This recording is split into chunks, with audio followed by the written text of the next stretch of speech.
The night settles softly over a wide and quiet landscape, where the shapes of forgotten kingdoms rest beneath a sky of pale stars. Hills roll in long gentle waves, their outlines softened by distance and time. Here and there, faint silhouettes of stone walls and towers rise like memories from another age. No banners fly, no torches burn, no voices call across the dark. The world feels as if it is breathing in slowly, holding the stories of many centuries inside a single calm silence. We begin our walk at the edge of a low ridge. The ground beneath our feet is a mix of dry soil and worn stone, smoothed by countless seasons of wind and rain. A cool breeze moves across the hilltop, carrying the faint scent of earth and wild grasses. In the distance, the remains of an old city lie scattered along a valley floor, its outlines almost blended into the land that once supported it. The scene feels peaceful, not tragic. Time here does not hurry. It only continues, quiet and patient. As we take our first slow steps, the starlight spreads gently over the ruins, outlining old streets and open courtyards in soft silver. Once, this valley may have echoed with the sound of carts, footsteps, and distant songs. Now, only the breeze moves through it, slipping between broken walls and empty doorways. What remains is not the noise of power or conquest, but the gentle shape of how people once lived together in a place they believed would last. We move down the slope, following a path that was once a main road. The stones beneath us are cracked and separated by thin lines of grass. In the quiet, it is easy to imagine the road in its early days. Traders guiding animals loaded with grain and cloth. Children weaving between stalls. Wise elders seated beneath shaded arches, speaking softly as the day slowly turned. These images rise in the mind like reflections on still water. They do not disturb the calm. They drift and fade without resistance. At the edge of the valley stands a broken arch that once marked the entrance to the city. Only one side of it remains, the other crumbled into smooth piles of stone. The surviving pillar leans slightly, yet still holds its place. Faint carvings cover its surface, worn by time until they are more suggestion than line. A bird rests on the highest stone for a moment, then lifts away into the night. The arch does not call attention to itself. It simply continues to exist, a quiet reminder that all greatness becomes gentle with age. We pass beneath the place where the arch once formed a complete gate and step onto what remains of the main square. The ground is open and flat, covered in low grass and scattered pieces of carved stone. In one corner, the circular outline of a well is still visible. Its center is filled, but the ring of stone around it stays firm. Perhaps this was where people came in the cool hours of morning, filling clay jars while greeting neighbors with familiar words. Now, the only sound here is the hush of the wind and the soft brush of our steps. On one side of the square stands a line of columns, some still upright, others lying in the grass like resting giants. Moss and small plants grow in the cracks, drawing delicate green lines along pale stone. As the breeze moves, the plants sway in a slow, shared motion. It feels as if the land itself is cradling the remains of this kingdom, holding them with care instead of letting them vanish entirely. We move closer to one of the fallen columns and rest a hand on its cool surface. The stone holds the faint warmth of the day, now fading into the gentle chill of night. Once, this column helped hold the roof of a hall where people gathered to speak, to decide, to plan. Their voices have long since disappeared, yet the column remains, transformed from a tool of power into a calm object in the landscape. Farther along, we find the remnants of houses. Low walls form simple rectangles, their height barely reaching the knee. It is easy to imagine doorways, sleeping spaces, small kitchens with clay ovens where meals were prepared in the soft light of dawn and dusk. The people who lived here are gone, their names and stories dissolved into time, but the outline of their daily lives is still written lightly across the ground. Rather than feeling empty, the space feels complete, as if the life that once filled it has gently settled into silence. We pause before one of the more complete houses, where a single doorway remains almost intact. The opening frames a view of the starry sky, as if the room itself has turned into a window. The edges of the doorway are chipped and worn, but the shape is clear. Many hands must have touched these stones. Clumsy hands of children. Tired hands of workers returning home at the end of the day. Careful hands of someone cleaning or repairing. All of that movement has softened into this quiet and unhurried moment. As we continue forward, we approach what seems to have been a central hall or meeting place. The floor is a wide rectangle of smoother stone, though in many places it is broken or shifted by roots. A few thick columns rise from its surface, shorter now than they once were, yet still strong enough to stand. The air here feels slightly different. Perhaps long ago this was where decisions were made, where new rules were announced, where leaders spoke about the future with a steady voice. Now there is no crowd, no leader, no urgency. There is only the steady space of the hall, open to the sky. The stars look down on it without judgment. The land around it is calm. The sense of importance that once filled this place has dissolved into something softer, almost like a memory of a dream. The hall is still here, but it no longer needs to carry the weight of a kingdom. It can simply rest. We sit for a short while on a flat stone near the edge of the hall and let the silence sink in. Above us, clouds drift slowly across the sky, dimly lit by starlight. In the distance, the faint outline of another ruined settlement can be seen on a hill. That one too was once full of life, hopes, and plans. All of them rose, changed, and eventually faded. It is not a failure. It is the natural rhythm of human history, stretched across many generations. As we breathe in the cool night air, it becomes easier to feel how gentle this rhythm truly is. Kingdoms grow, not in an instant, but over many slow years of building, planting, trading, and learning. They do not fall in one single moment either. They shift, weaken, transform, and finally settle back into the ground that first gave them space. From far enough away, the rise and the fall are part of the same movement. The breeze carries a soft sound through the broken city. It passes through doorways, between columns, over the low remains of walls. For a moment it almost feels like a distant echo of voices, not sharp or loud, but calm, as if the land itself is remembering in a quiet and respectful way. We listen without trying to capture any specific words. The meaning here is not in detail, but in the feeling of long time gently passing. We stand once more and look across the valley. This is only one forgotten kingdom among many. Others rest beyond the hills, beside slow rivers, at the edges of forests, or along coasts where the sea still moves against old stone foundations.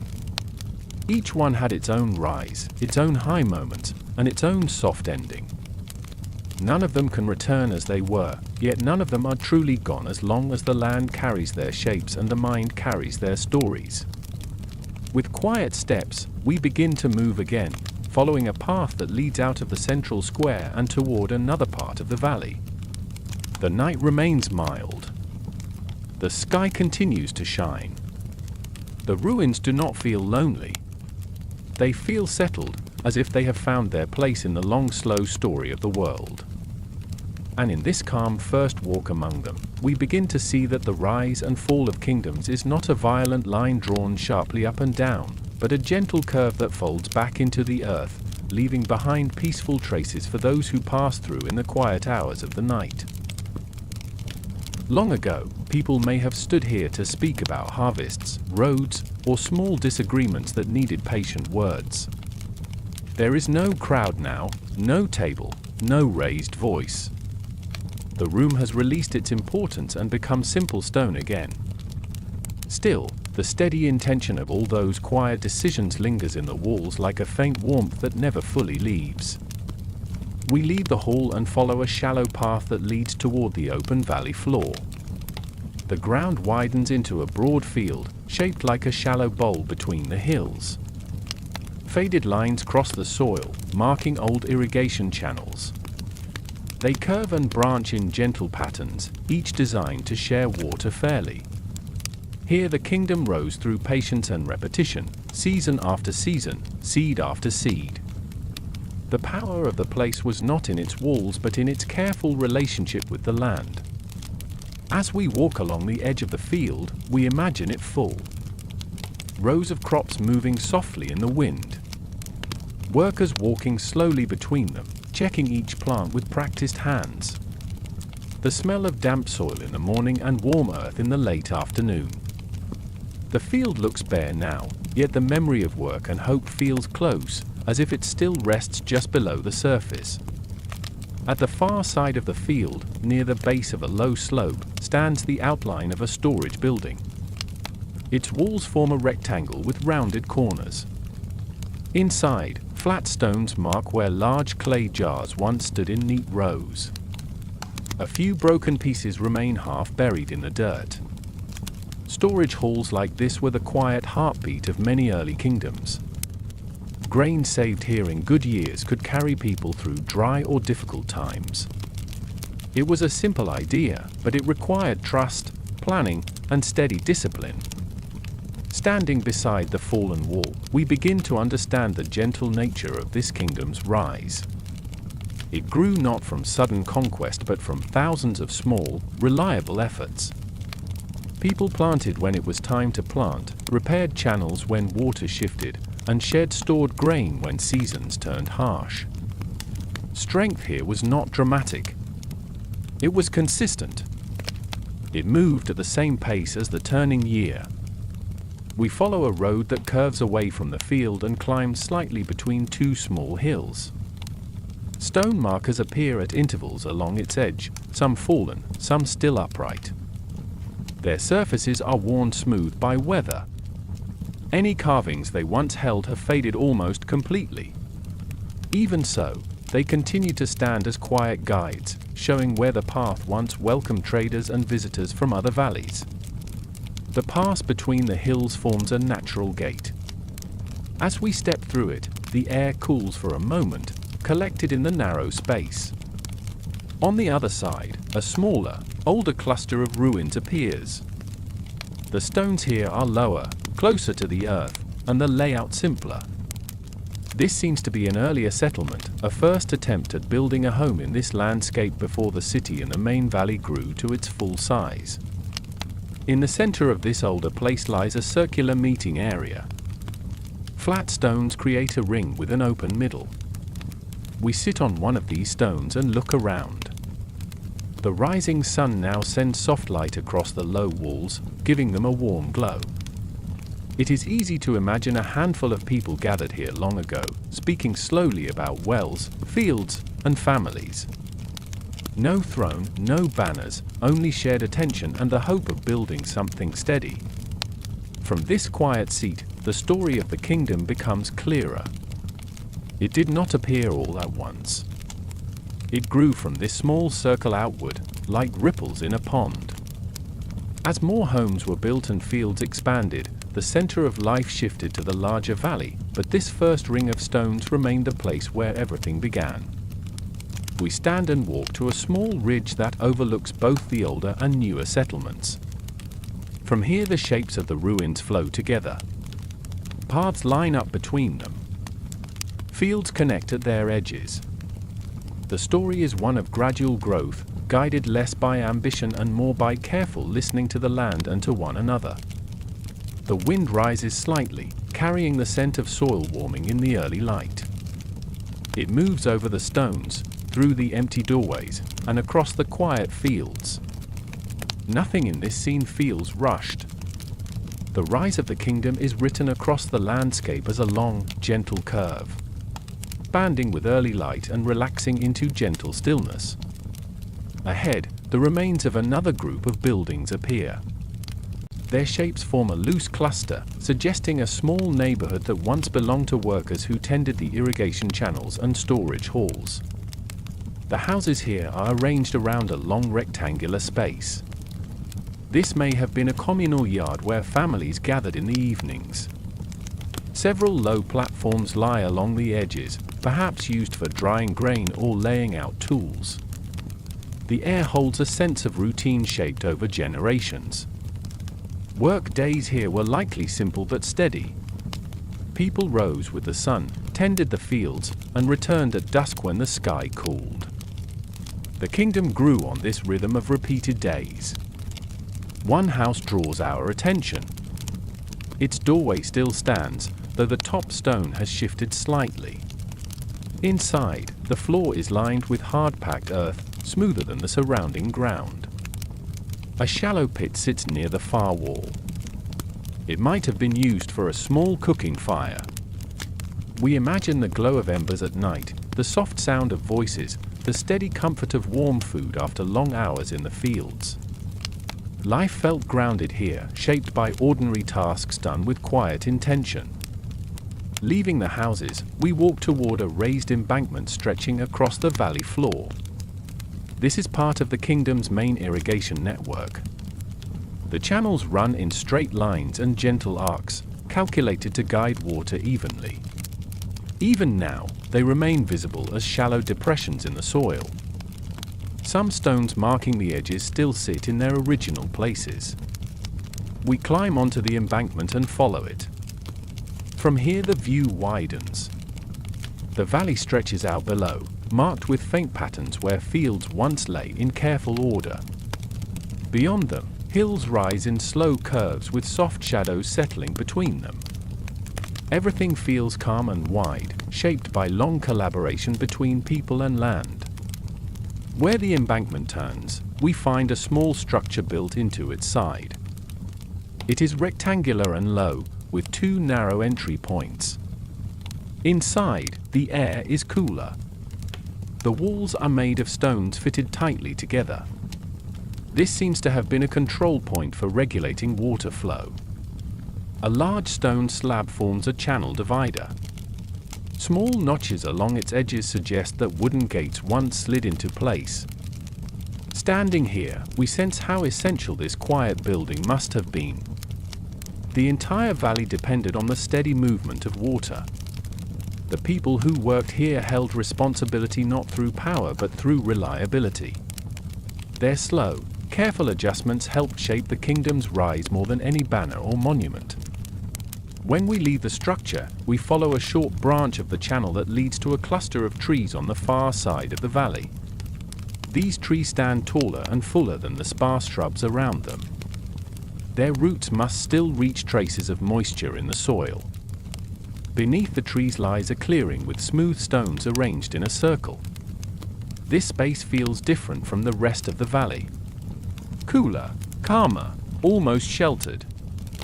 It appears to have been a resting place for workers or travelers. A few broken pieces of pottery rest near the edge. The fragments are worn but still hold the faint curves of bowls or jars once used to carry water. We sit on one of the stones and listen to the wind move through the branches. The sound is slow and steady, like a quiet memory rising gently. From this small shade circle, paths diverge in several directions. One leads back toward the center of the kingdom. Another climbs gently toward the hills. We take the hill path, moving at the same patient pace as the land around us. The incline is gradual, and the view expands with each step. By the time we reach the top, the entire valley lies open below, its shape softened by distance. From this height, the rise of the kingdom becomes more apparent. Homes, fields, storage halls, irrigation structures, and meeting spaces all connect in a pattern of calm interdependence. The kingdom did not grow through sudden change but through long cooperation. Every person contributed in ways that were steady rather than dramatic. It is a kind of growth that leaves deep roots even after buildings fall silent. We descend the opposite side of the hill and enter a region where the ruins shift in character. The structures here are larger, with thicker foundations and more complex layouts. This was likely an administrative center, a place where records were kept and goods were measured. The air feels slightly different, holding a trace of formality. The first building we reach has 3 rooms. The central room has a raised platform along one wall. Perhaps this was where scribes or overseers sat, organizing tools, grain, or labor schedules. A broken piece of clay tablet lies half buried near the doorway. Faint lines on its surface hint at symbols or numbers once recorded carefully. Across from this building stands a narrow storage hall. Its long shape suggests it once held large baskets or tall jars. The floor is lined with flat stones, smoother than the earth floors in the worker houses. This was where goods were weighed, counted, and stored before being distributed across the valley. Even here, in the center of organization, nothing feels forceful. The kingdom's rise still reflects a gentle rhythm. Each building supported another. Each task existed for the benefit of the whole. The calm atmosphere surrounding these ruins hints that leadership here valued continuity over control. Beyond the administrative area lies a small open court. Its surface is level and bordered by stones marking a neat rectangle. This may have been a gathering place for announcements or discussions. The court feels peaceful now, covered with thin grasses that sway slightly in the breeze. We pause at the edge of the court and look back over the valley. Light clouds drift slowly overhead, casting soft shadows that move across the landscape. The ruins blend into their surroundings as though they have always belonged here. The rise of the kingdom, seen from this quiet vantage point, seems almost like a natural process rather than a human creation. And yet, every stone placed here, every field planted, every channel maintained was the result of human hands working with consistent effort. That is the gentle truth behind the kingdom's ascent. It grew without spectacle, without the noise of conquest, without the weight of grand cities. It rose like the morning light, slowly revealing itself across the valley. The more we walk, the more this truth settles around us. Strength can exist without force. Growth can come without haste. A kingdom can rise gracefully, shaped by steady hearts and shared purpose. We continue onward, following the path that leads deeper into the story of this forgotten land. The platform occupies one corner. Shallow grooves run across its surface. These grooves hint that this may have been a place where wood or soft stone was shaped. The tools are long gone, but small chips scattered near the walls remain as subtle reminders of the work that once took place here. Farther along the work yard, we find another building. Its walls are lower, but inside lie several long, narrow troughs carved into the ground. These were likely used for soaking plant fibers or treating hides. The faint scent of earth here is slightly different, carrying a dryness that suggests repeated cycles of wetting and drying over many years.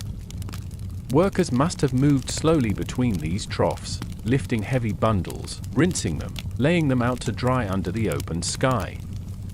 The next structure reveals a more delicate craft. Several circular stone bases sit in a row, evenly spaced. Each has a small depression in the center. These were likely supports for vertical posts that held weaving frames. The kingdom seems to have produced cloth not through loud machinery but through slow, patient work. Threads stretched across wooden frames, hands moving steadily back and forth, forming fabric that would clothe families or serve ceremonial uses. Standing here, the wind barely stirring, we can almost sense the rhythm of that work. The quiet of the valley suits it. Weaving requires consistency, and consistency grows naturally in peaceful surroundings. The gentle rise of this forgotten kingdom was shaped not by sudden inventions but by simple crafts carried out with devotion. We leave the weaving area and move toward a series of low mounds beyond the workshops. These mounds mark the remains of storage kilns. Their shapes are irregular now, eroded by weather, but the rounded outlines still hint at places where pottery was fired. We kneel near one entrance. The earth inside is slightly darker, holding memories of past heat.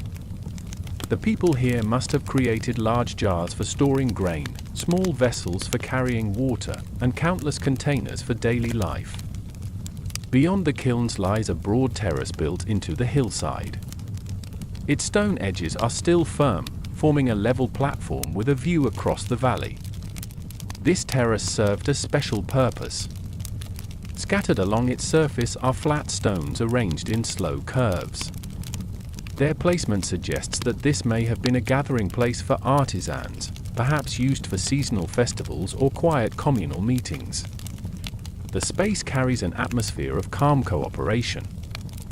It is not difficult to imagine families gathering here as the sun set, sharing stories, resting after long work days, watching the sky shift from gold to deep blue. The path continues upward from the terrace, leading us to a narrow ridge.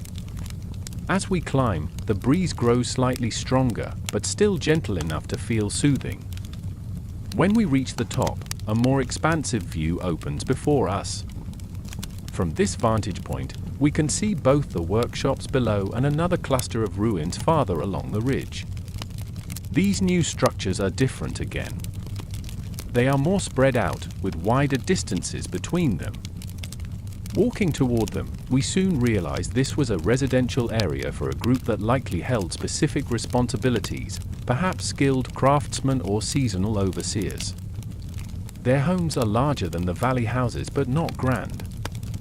Each home is divided into several rooms, with small courtyards attached. The courtyards are arranged to catch wind from a specific direction, cooling the interior spaces naturally. Even in forgotten kingdoms, practical wisdom shaped daily life. One home stands out. Its central room is wider than the others, and its doorway faces a line of distant mountains. From this doorway, the sunrise must have entered each morning, casting a soft glow across the room. A shallow alcove is carved into the back wall. A small stone bowl rests there, still intact. It may have held water or herbs for calming rituals. The lives lived here were not hurried. They valued the steady passing of days, the small moments of quiet, the gentle cycles of work and rest. Leaving this home, we continue toward the far end of the ridge, where the ruins become more weathered. The stones here are scattered, but their pattern suggests another communal building once stood on this spot. Only a few stones remain of its foundation. Yet the position of the building reveals much. It overlooks multiple paths converging from different parts of the valley.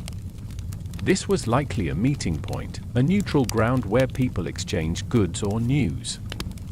The calm flow of the kingdom's life must have passed regularly through this place. Standing here, the wind moves more freely. We feel it wrap softly around us, carrying the faint scent of dry grasses and distant earth. The view stretches far beyond the valley, revealing the gentle transition of hills blending into the horizon. The Forgotten Kingdom must have sensed its place in this broad landscape. It never fought to dominate it. Instead, it adjusted to it, lived within it, and rose gently in harmony with it. We begin our descent from the ridge. The path curves in long arcs, each bend revealing another layer of the valley's quiet story. The sunlight softens as the day progresses, casting smooth shadows over the ruins. Every step brings us closer to understanding how this kingdom grew with such quiet strength. It was not a civilization of conquest. It was not a land that rushed toward expansion.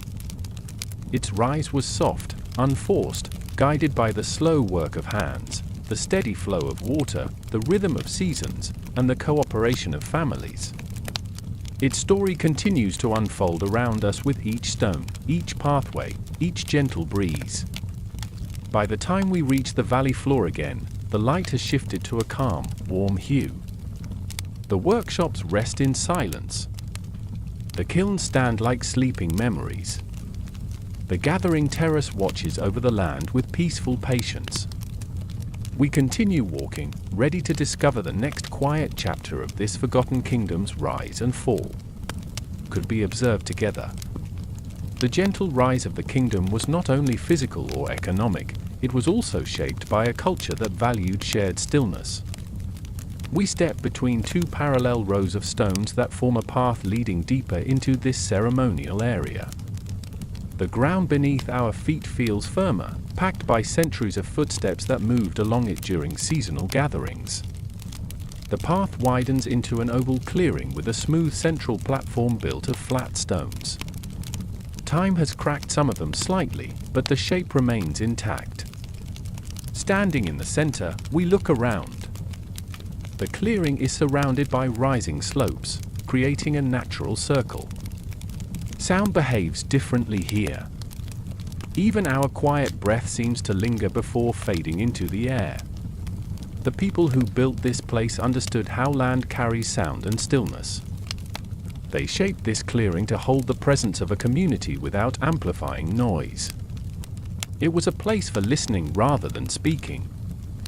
On the eastern side of the clearing stands a low structure made of carefully stacked stones.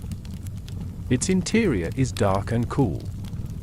A narrow corridor leads into a small chamber barely large enough for a few people. A shallow bowl carved into the floor suggests this may have been a place for preparing offerings or recording seasonal observations. Light enters from a slit in the ceiling and falls onto the bowl at a specific angle, even now. This reveals that the structure was aligned with the rising sun during certain times of the year.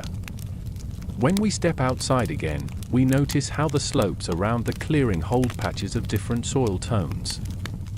These patches likely marked planting events related to ceremonies that honored the cycles of rain, sun, and harvest.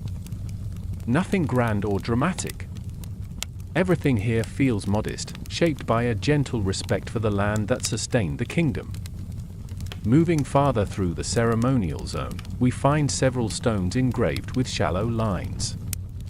The lines do not form recognizable symbols, yet their patterns repeat with quiet precision. They may have been used to mark years, seasons, or significant natural events. Such engravings appear in many early cultures, created by hands that sought to understand time through simple, meditative gestures. We sit for a moment beside one of these stones. The wind carries a slow hum across the clearing, brushing the grass lightly. The hum changes as it moves around each stone, creating soft variations in tone. It is easy to imagine that the people of this kingdom listened to these natural sounds and drew meaning from them in ways that were calm and grounded.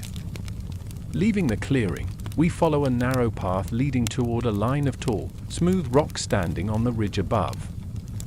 These rocks are arranged in a gentle arc, each one placed firmly into the ground. Their heights vary, but all face the same direction. This alignment suggests that they served as markers for astronomical observations. When we reach the arc, the view opens dramatically. The valley stretches wide below, and the hills fold into the distance with quiet continuity. Standing among these stones, we can imagine ancient observers watching the horizon at dawn and dusk, noting the slow shifts of the sun across the seasons. Their work was steady, patient, and deeply connected to the rhythms of nature. Each stone carries faint grooves along its surface. These grooves may have held wooden rods or thin cords used for sight lines. Even now, when we look across the valley through the gaps between the stones, the alignment feels intentional. The kingdom cared about understanding the world not through forceful ambition but through calm observation. We linger here on the ridge. The wind is slightly stronger, moving smoothly around the stones. The sound it creates is soft but continuous, as though the ridge itself is breathing. Below, the ceremonial clearing looks small and peaceful. The workshops lie beyond it, resting in stillness. The entire valley appears as a slow tapestry woven from human intention and quiet effort. As the sun moves westward, we begin our descent from the ridge. The path curves gently, guiding us toward another part of the kingdom. This descent reveals new patterns in the land. Terraces appear, cut into the slopes with steady hands. These terraces were likely used for growing small crops that required careful tending. Their lines are softened by time but still recognizable. The terraces lead to a wide flat area enclosed by long stone walls. This was a gathering field, used for large events that brought the community together. The stone walls are low but extend in straight, confident lines. They form a boundary not to separate, but to define space. Inside the enclosure, the ground drops slightly in the center, forming a natural basin.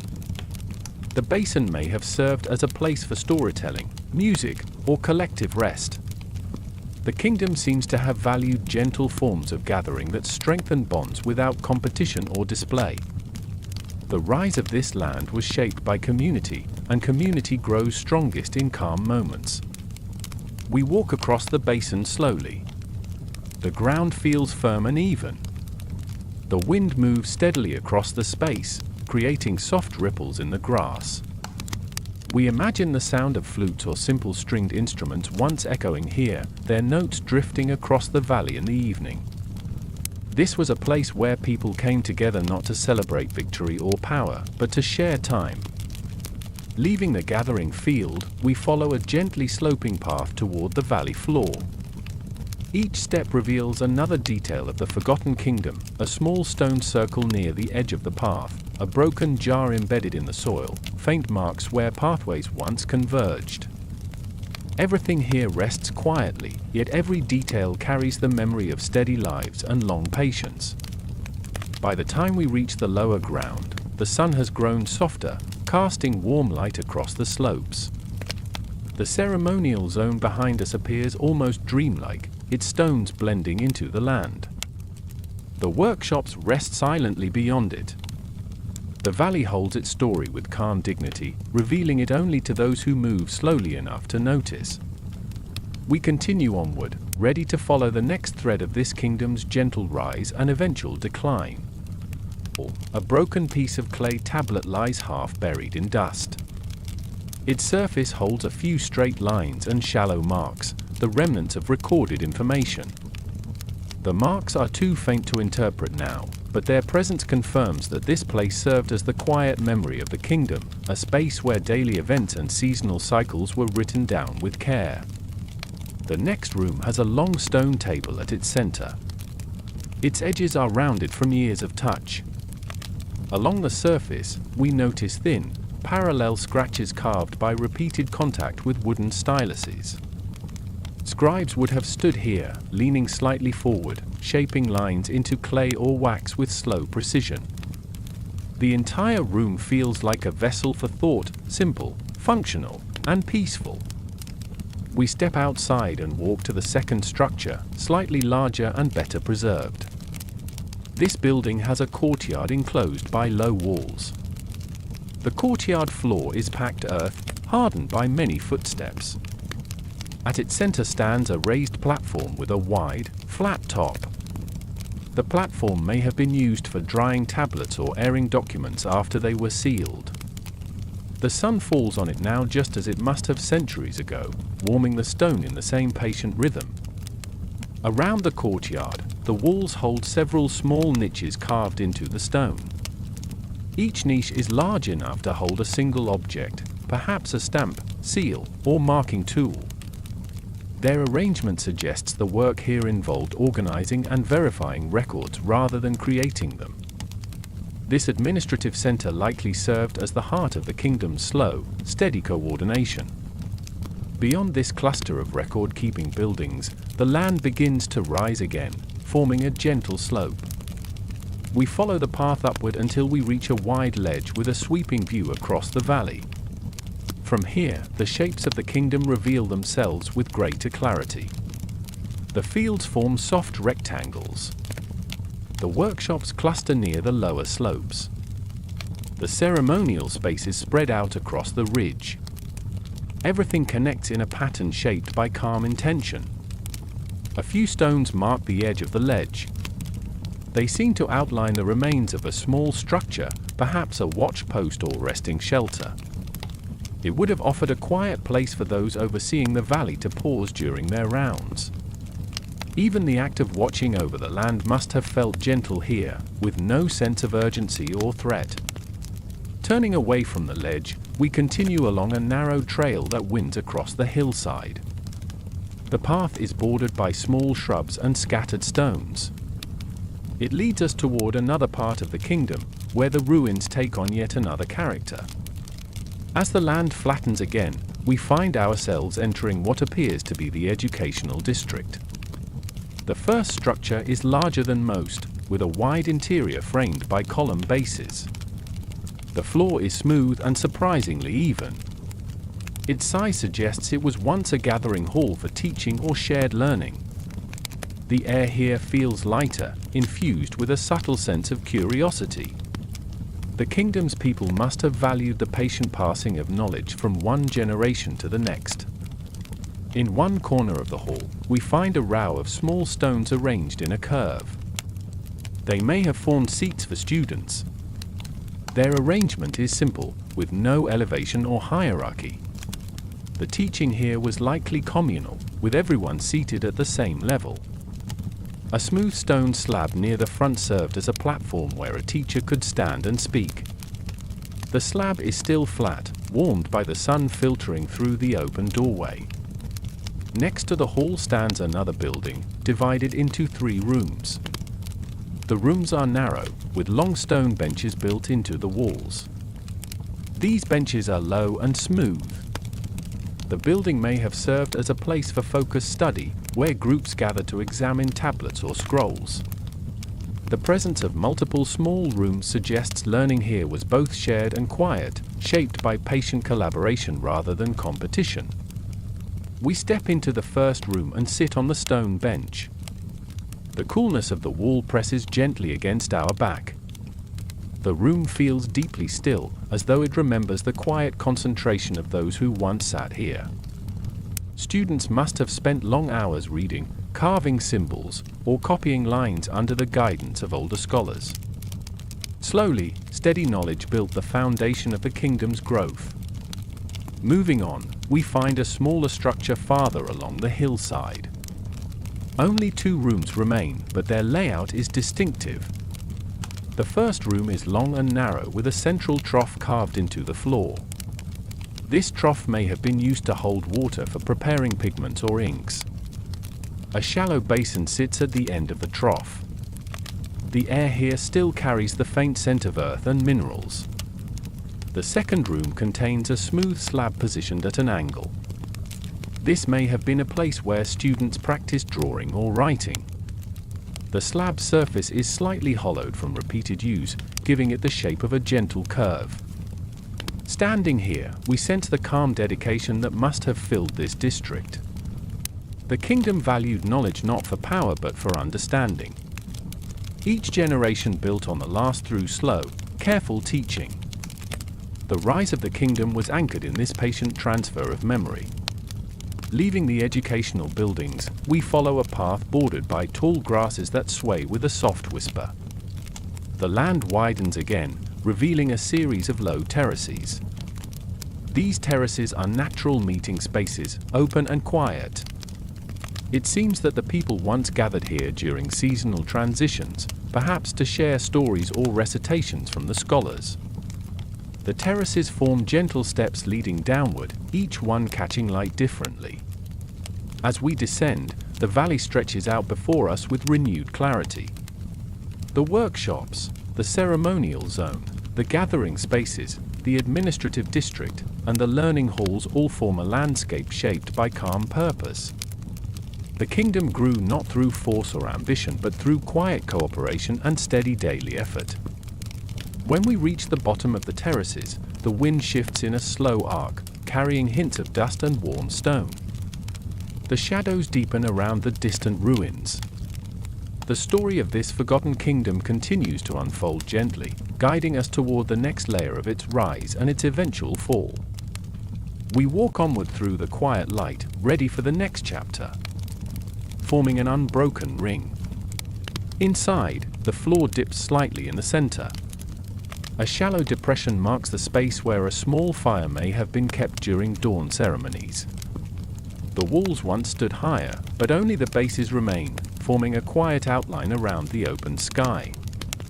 When the sun rises, its light must have filled this space slowly, touching the center before illuminating the edges. Near this circle stands a low rectangular platform. Its surface is smooth and elevated just enough to distinguish it from the surrounding ground. This may have been a place where offerings were placed during seasonal changes. The lack of ornamentation suggests that ritual here was not dramatic. It was simple, shaped by steady gestures that reflected gratitude to the land and the natural cycles that sustained the kingdom. As we walk deeper into the spiritual district, we find a long structure divided by several evenly spaced stones. These stones form small alcoves along the outer wall. Each alcove once held bowls or simple carvings. The bowls are long gone, but we find fragments of pottery among the grasses. Their edges are thin and delicate, shaped by hands accustomed to careful, patient work. Beyond this structure lies a quieter zone. The ground dips and rises in gentle waves, leading us to a series of narrow paths bordered by stacked stones. These paths converge on a large open court surrounded by low mounds. The court's surface is smooth and level, as though it was swept clean thousands of times. Standing here, we sense that this was a place for meditation or reflection rather than public ritual. People may have gathered at dawn or dusk, listening to the wind move through the mounds, letting its soft tones guide their breath. Scattered across the court are several flat stones arranged in clusters. Each cluster forms a shape that resembles a star or a flower. These patterns suggest that the kingdom used symbols from nature to guide their spiritual understanding. The designs are faint now, worn by time, but their presence is unmistakable. They reflect a worldview that saw life not in terms of dominance or hierarchy, but in patterns, cycles, and calm interconnectedness. From the court, a narrow path leads us toward a ridge. The path is bordered by stones set in pairs, forming a rhythmic sequence that feels almost musical. As we walk between them, the sound of the wind shifts, bouncing softly between the stones and creating a gentle pulse. It is possible that this path was used for walking meditations, where each step aligned with the natural rhythm of the land. At the top of the ridge, we find a structure unlike any other in the valley. It consists of 3 long stones arranged in a triangle, each one resting on smaller support stones.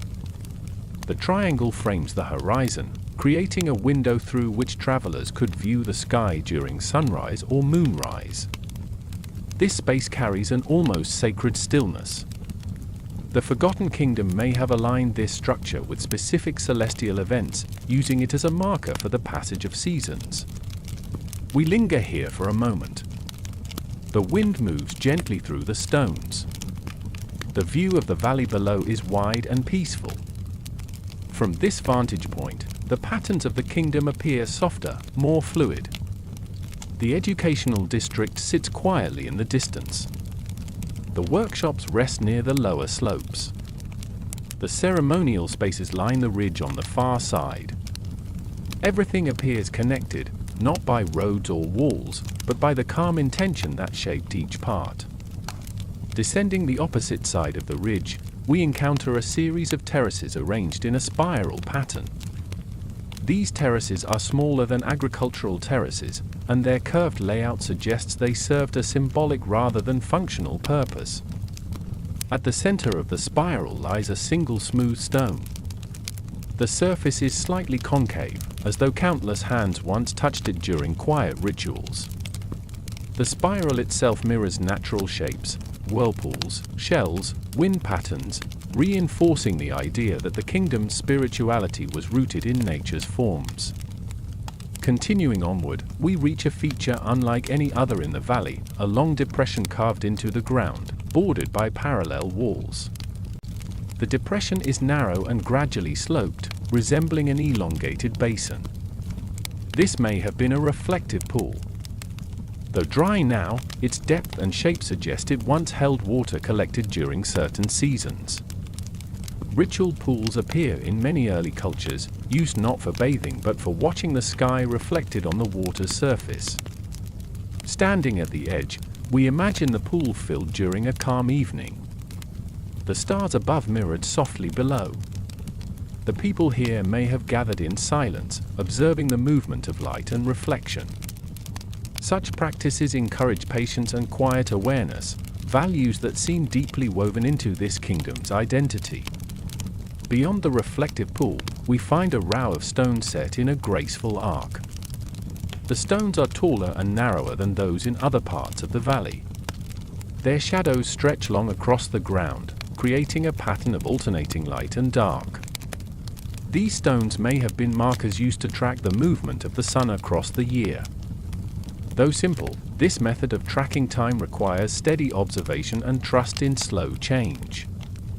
As we walk past the arc, the land opens once more into a broad, gentle slope. A structure rests at the far end, larger than the others.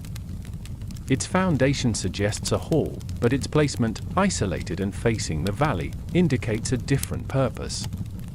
This may have been a retreat hall where leaders or thinkers withdrew to reflect.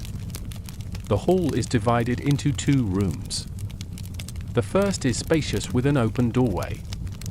The second is smaller, with only a narrow slit for light.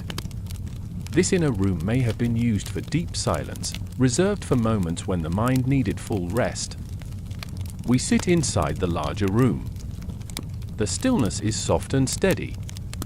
The valley seems distant from here, yet we can hear faint sounds of wind and shifting grass.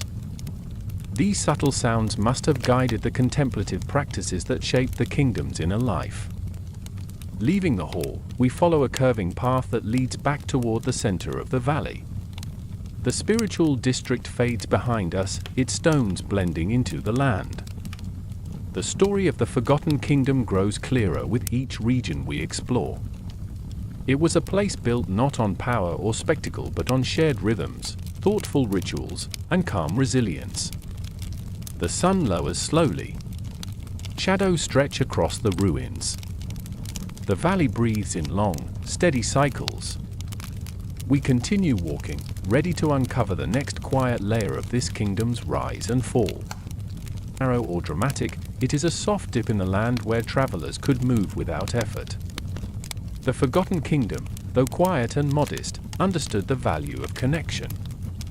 Trade here was not a pursuit of wealth or expansion, but a way to share resources, stories, and calm relationships with neighboring communities.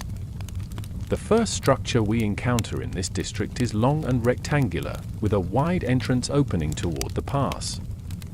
Inside, the ground is leveled carefully, and faint impressions show where wooden posts once stood. These impressions form a rhythmic grid that suggests market stalls or storage racks. The kingdom likely used this space to sort goods brought from the hills, plains, and distant settlements. At the far end of the hall, a raised platform remains. Its surface is smooth, though cracked at the edges.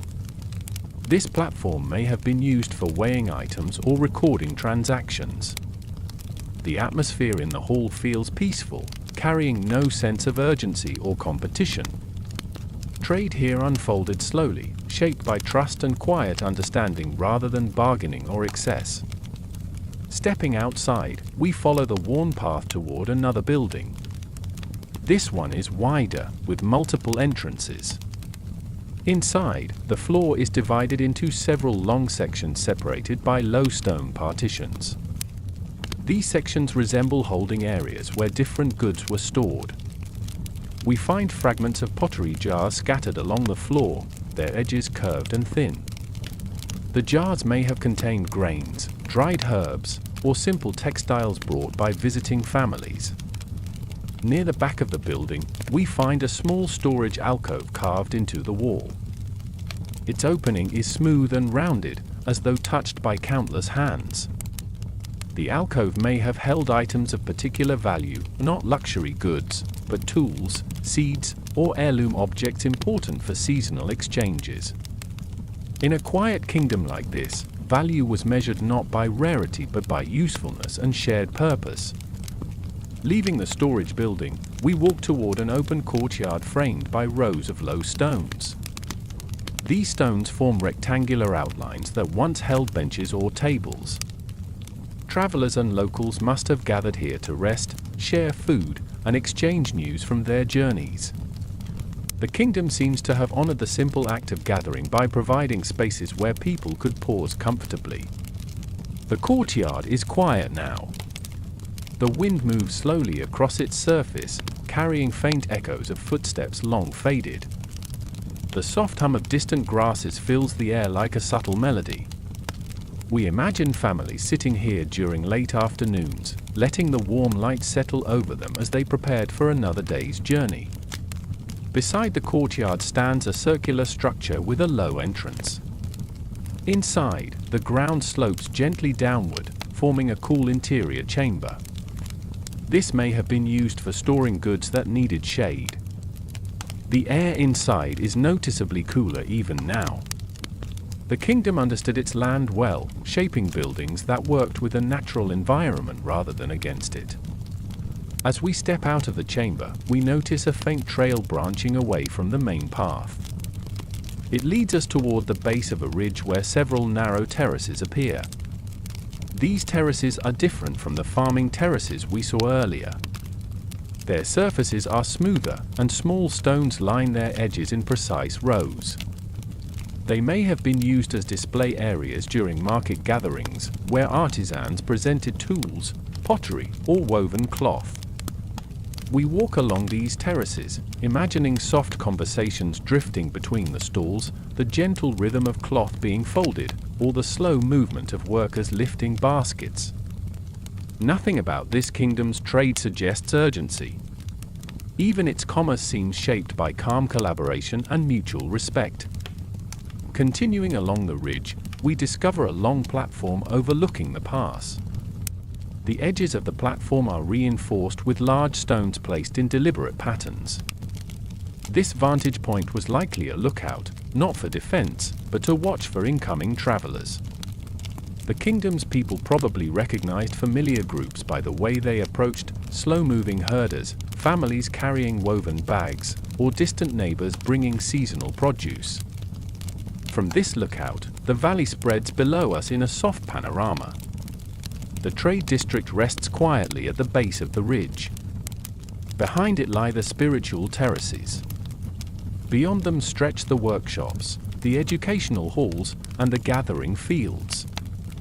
Every region of the kingdom connects with another through patient pathways rather than rigid boundaries. As we continue walking, the wind shifts again and carries a faint scent of dried herbs. Following the scent, we arrive at a small structure near a cluster of rocks. The structure is narrow, with shelves built along its interior walls. A few fragments of dried plant stems still lie in the corners. This must have been a herbarium, a place where traders exchanged seeds, medicines, and aromatic plants. The shelves are smooth and slightly darkened from years of use. The scent that lingers here is subtle but comforting. A short distance away, we find another distinctive structure. This one consists of a stone trough carved into the ground and a series of grooves in the surrounding floor. The trough was likely used to wash or sort small goods before placing them into jars. The grooves allow water to drain slowly across the ground. Even simple features like this reveal the kingdom's thoughtful approach to everyday tasks. Beyond the trough lies a narrow shaded corridor formed by two parallel walls. The corridor is unusually cool, suggesting it once held temporary storage for perishable goods. Travelers may have rested here too, enjoying the shade.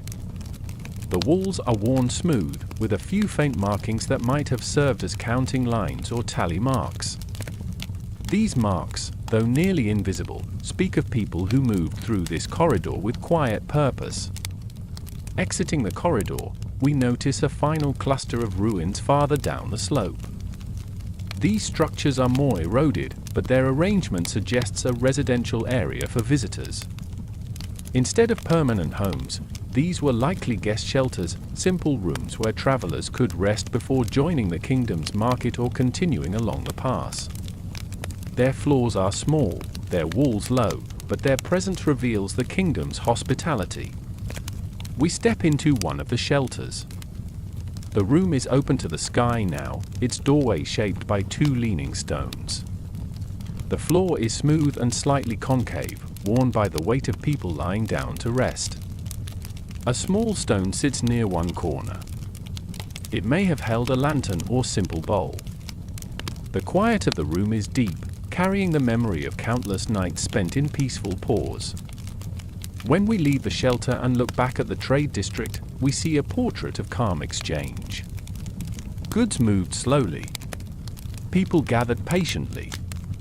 The kingdom thrived not through ambition, but through steady, respectful interaction with the world beyond its borders. As we walk away, the sunlight softens again. The pass stretches quietly into the hills. The ruins fade gently behind us. The story of this forgotten kingdom continues to unfold, revealing its rise through simple, enduring relationships. We follow the path deeper into the valley, ready to discover the next quiet layer of its history.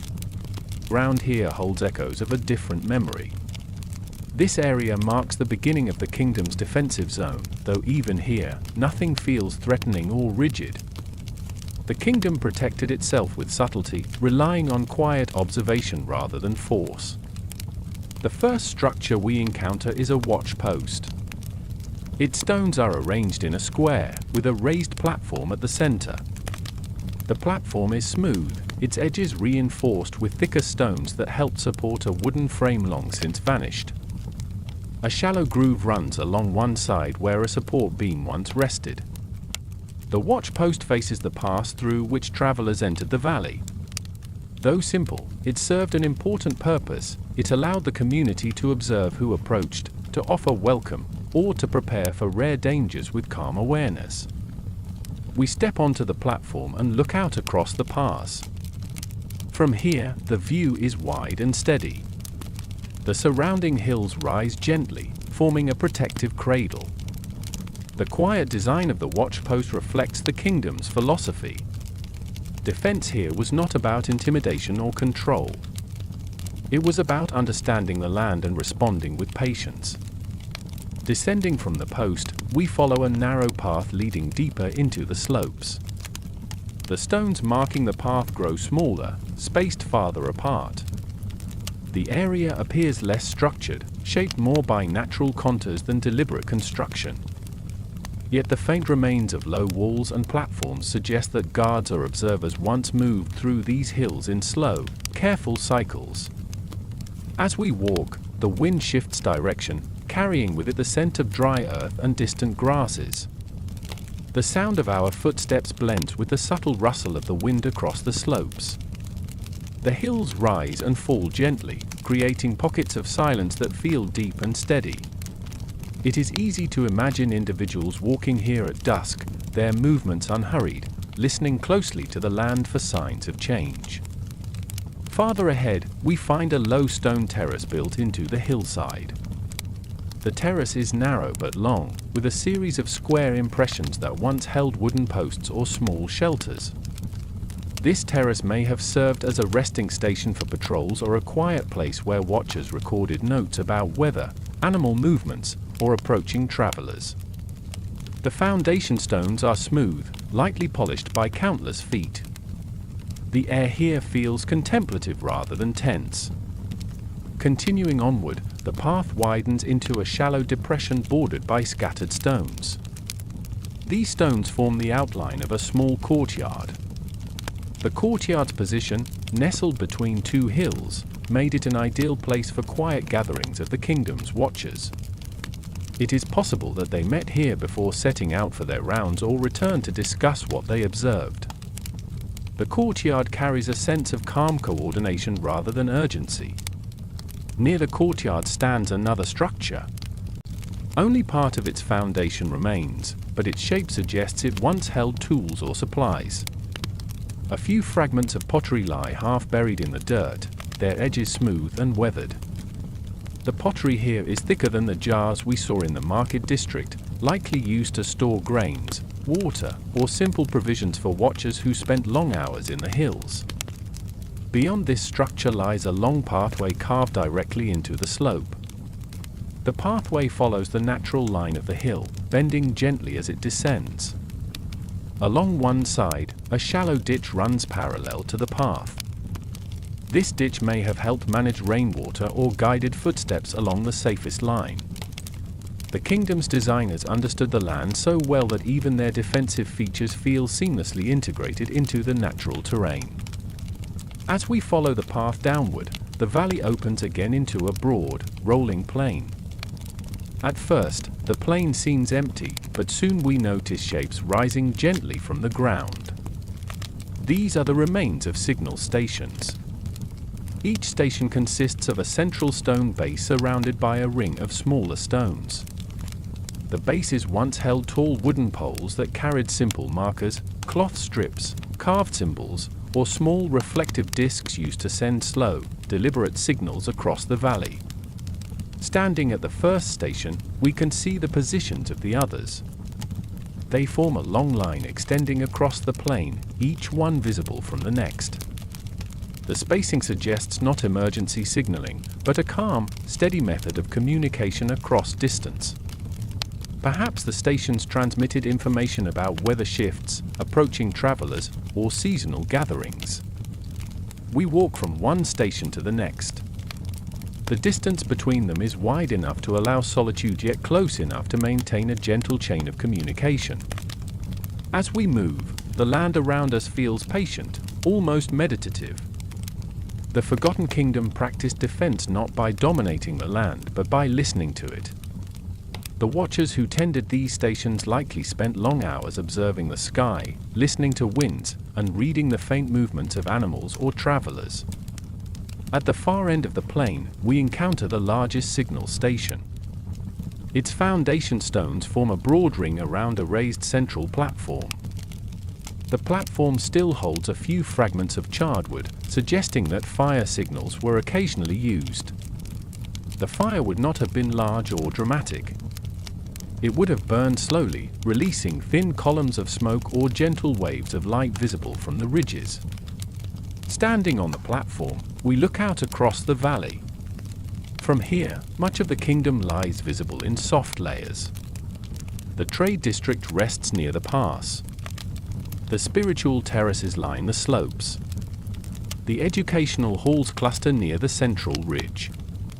The workshops occupy the lower basin. The ceremonial spaces shine faintly under the slow afternoon light. Everything connects in calm lines. Nothing dominates. Nothing overwhelms. The kingdom's quiet rise was built through practices like these: steady observation, shared responsibility, and the willingness to let the land speak. Leaving the signal station, we follow another path that curves back toward the hills. This path leads us to a final structure within the defensive zone, a small stone chamber built into the hillside. The chamber is cool and dark inside. A narrow bench carved from the stone runs along one wall. This bench suggests that the chamber served as a place of rest or reflection for watchers who spent long nights under the open sky. We sit on the bench for a moment. The chamber amplifies quiet in a subtle way. Sounds from outside enter softly, as though wrapped in cloth. The air feels still, holding traces of slow breaths and steady thoughts from people who once sat here to gather their focus. When we step outside again, the sky has deepened in tone, and the shadows stretch longer across the valley. The defensive zone fades behind us, revealing a portrait not of fear but of quiet readiness, a readiness shaped by patience, awareness, and deep trust in the land. We continue forward along the path, prepared to follow the next gentle layer of the kingdom's rise and eventual fall. It is an open pavilion, marked only by a series of stone bases that once supported a wooden roof. The bases form a large oval. In the center lies a low platform with soft edges. The platform is smooth, worn over time by countless hands and feet. This pavilion likely served as a recital space where storytellers and musicians gathered the community during calm evenings. Standing inside the oval, we feel the silence that lingers here. Even the wind moves more gently, as though respecting the echoes that still rest on the stones. The kingdom's rise must have been accompanied by stories told in slow, rhythmic voices, tales of seasons, rivers, ancestors, and quiet wisdom passed down through time. Music probably drifted here in simple, steady tones, shaped by flutes, strings, or soft percussion instruments crafted from the materials of the valley. Moving onward, we find a long, rectangular structure with narrow windows along one wall. The windows face the valley floor, allowing light to enter in thin, gentle lines. Inside, the floor slopes downward slightly toward a curved back wall. The shape suggests acoustics mattered here. This was likely an early amphitheater or a chamber designed for spoken recitations. Even now, when we stand near the front and speak softly, the sound lingers with surprising clarity. The walls hold shallow carvings, simple patterns resembling waves, seeds, spirals, and branches. These motifs appear throughout the kingdom, symbolizing cycles and connection. Their presence here reinforces the idea that culture was not seen as entertainment but as a bridge between daily life and deeper understanding. Behind the amphitheater lies a circular courtyard bordered by stones set in a repeating pattern. The courtyard floor is packed earth, smoother in the center where people once gathered. This space was likely used for communal dialogues or slow, deliberate discussions about the kingdom's well-being. Nothing about the layout suggests authority or hierarchy. People must have seated themselves in wide circles, listening patiently, allowing each voice to settle like gentle ripples across the quiet ground. We follow a narrow side path leading away from the courtyard. It brings us to a small cluster of buildings that feel different from the others, more secluded, more inward. These were likely places where scribes and memory keepers preserved stories, chants, and teachings. The first building contains a series of stone slabs arranged like low desks. Grooves in the slabs hint that wooden writing boards were once placed here. The room is cool, with only a soft light filtering through a narrow opening near the ceiling. The next building is even quieter. Inside, the air feels heavy with old memory. Shelves line the walls, though they are empty now. A single stone bench sits along the back, its top slightly curved from use. This room once held scrolls or carved tablets containing myths, historical accounts, and spiritual reflections. The kingdom's identity must have rested in these texts, shaped not by triumphs or wars but by the calm unfolding of its seasons and relationships. Outside, the wind rises briefly, brushing through the grasses with a soft whisper. We follow the sound to a wide terrace overlooking the valley. The terrace is open, with no walls or structures. Its purpose was not to house activity but to create a space for stillness. From this vantage point, the entire valley reveals itself in smooth layers. The workshops lie to the east, the educational halls to the south, the spiritual terraces to the west, and the defensive slopes to the north. The cultural district sits at the heart, not by accident, but because the kingdom valued shared memory as the center of its life. Walking further along the terrace, we find a series of carved stones set into the ground. Each stone contains a deeply etched spiral or curved line. The symbols form a slow-moving sequence, almost like a musical line stretched across the land.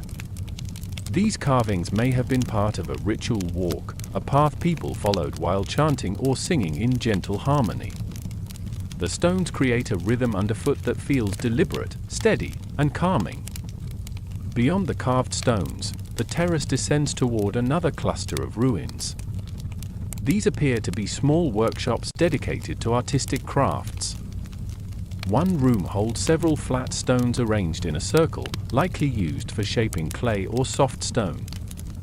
Another contains a long table-like structure where pigments might have been mixed. The faint coloration of the stones, soft reds, browns, and pale yellows, suggests that natural dyes were prepared here for painting walls, tools, or ceremonial objects. In one corner, we find fragments of decorated pottery. The designs are simple but graceful, using lines and repeating patterns similar to those carved in the amphitheater. These fragments hint that the kingdom expressed itself gently through art, never grand, never showy, but always attentive to harmony and balance.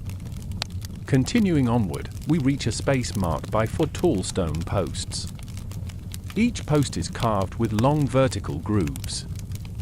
The purpose of this structure is not immediately clear, but the grooves suggest it once supported a canopy or cloth panels. The space beneath it might have served as a shaded area for song practice or storytelling gatherings during warmer seasons. The wind here forms a soft hum as it passes through the grooves, creating a natural tone that feels almost musical. Farther ahead, the ruins shift again. We arrive at a broad, shallow depression in the earth, encircled by a ring of stones. This depression resembles a natural amphitheater. The ground slopes gently toward the center, where a single smooth stone lies. The stone is perfectly shaped for sitting. The area around it holds faint impressions of other stones that once formed seats in a larger circle. People of the kingdom must have gathered here under the open sky to listen to long stories told slowly, each sentence given room to breathe. They may have watched shadows drift across the hills as the storyteller described the origins of rivers, the lessons of seasons, or the simple wisdom of patience. This was not a kingdom that glorified battles. It was a kingdom that preserved calm truths through spoken word. Leaving the amphitheater, we follow a narrow trail that leads downward toward a grove of trees. The grove stands out against the dry slopes, its leaves rustling with a deeper tone. The air beneath the branches is cooler, carrying a hint of moisture. This grove must have held significance. A large stone rests at its center, flat and rectangular. Offerings may once have been placed here, simple gestures of gratitude rather than elaborate rituals. A small pool lies beyond the stone. Though shallow and nearly dry, its shape suggests it was once maintained as a reflective basin, catching moonlight during calm nights. The surrounding trees lean gently toward it, as though guarding the space. We sit at the edge of the grove for a moment. The air is still. The quiet settles like a soft blanket. Each part of this district reveals another layer of the kingdom's rise, its songs, its stories, its patient teaching, its shared memory. These cultural threads held the people together just as strongly as the irrigation systems or hilltop watchers. When we stand again and step out of the grove, the light has shifted. Soft shadows stretch across the ruined halls. The valley feels deeper, fuller, shaped by countless moments of calm connection. We continue along the trail that leads to the next region of the kingdom's long, gentle story. Contains shallow grooves edged by repeated movement. A single stone bench sits beneath the window. Its surface is smooth, slightly curved. This may have been where officials reviewed records, prepared messages, or met with visitors. The quiet geometry of the room suggests the work here required patience and consistency rather than urgency. The terrace beyond the offices contains another significant structure. A round building stands at its center, its walls thicker than those of other ruins in the district. The entrance faces west, allowing sunlight to enter gently during the late afternoon. Inside, the floor dips slightly toward a central point. The shape suggests that this building served as a place where the kingdom tracked long-term cycles, harvest patterns, water levels, seasonal winds. Such understanding would have been essential for the community's calm and sustainable growth. Near the central dip lies a flat stone marked with thin, radiating lines. These lines are faint but deliberate, carved with careful hands. They resemble early charts used to mark solstices, rainfall intervals, or seasonal transitions. The kingdom's leaders must have relied on slow, careful observation to make decisions that supported the well-being of the valley. Exiting the round hall, we walk toward the far end of the terrace where a set of steps leads upward to another level. The steps are narrow but even, worn slightly at the center from generations of thoughtful movement. At the top, we find a long overlook platform supported by thick stones. This was likely one of the kingdom's quietest leadership spaces. From here, the entire valley can be seen in soft alignment. Standing on the platform, we look across the landscape. The workshops rest along the lower slopes, their shape softened by distance. The trade district lies near the pass. The spiritual terraces follow the contours of the hills. The educational district sits near the heart. The cultural amphitheaters curve gently beneath the trees. Every region fits together like calm lines in a slow-moving design. Leadership here meant observing these relationships, not controlling them. A short path behind the overlook leads to a smaller structure. This building contains only one room, but its proportions are striking. The room is long and narrow, with a single window placed high on the eastern wall. The sunlight enters in a thin beam, casting a quiet brightness across the floor. This beam aligns with a groove in the stone floor, suggesting the room served as a reflection chamber for leaders who needed stillness before speaking or deciding. The simplicity of the space is its strength. It offers nothing but silence, light, and time. Leaving the reflection chamber, we descend another set of steps into a courtyard. The courtyard is wide, bordered by low stone walls. At its center lies a rectangular basin. Though dry now, it was likely filled with water during certain ceremonies. Water in this kingdom symbolized clarity and calmness, and leaders may have gathered around this basin before making communal decisions. The basin's edges are smooth, shaped by years of careful attention. A path at the edge of the courtyard leads to a cluster of small storage buildings.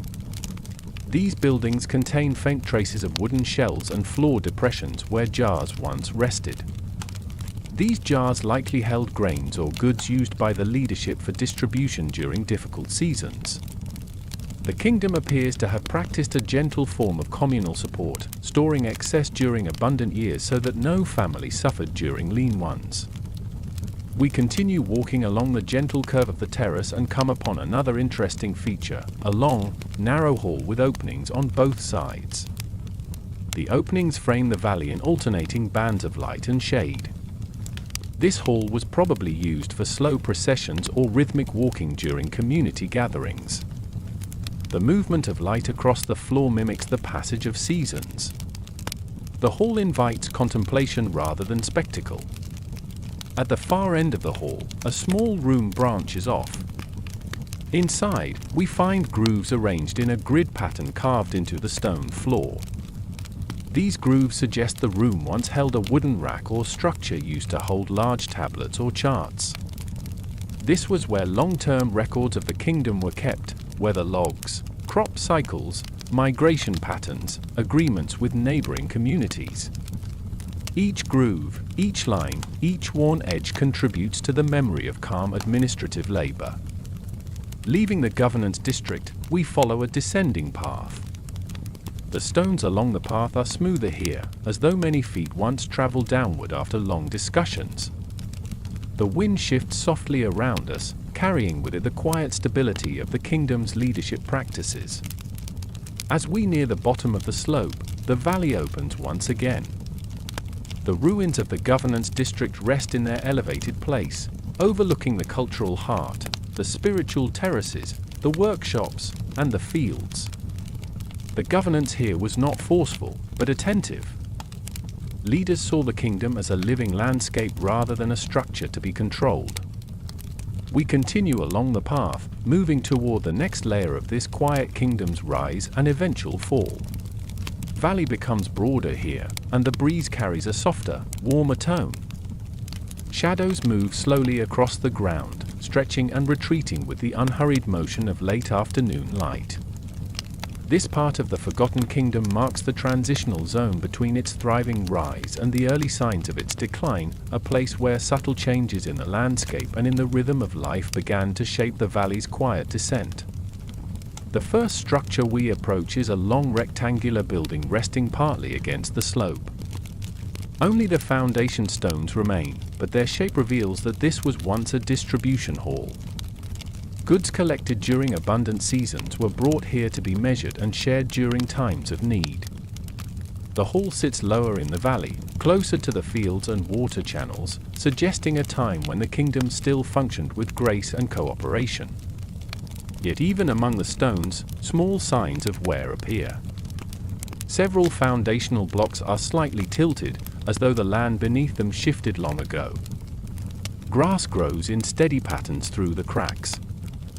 These subtle shifts hint at a change in the valley's stability, perhaps a gradual decrease in water flow or soil softness that slowly altered the way people moved through the land.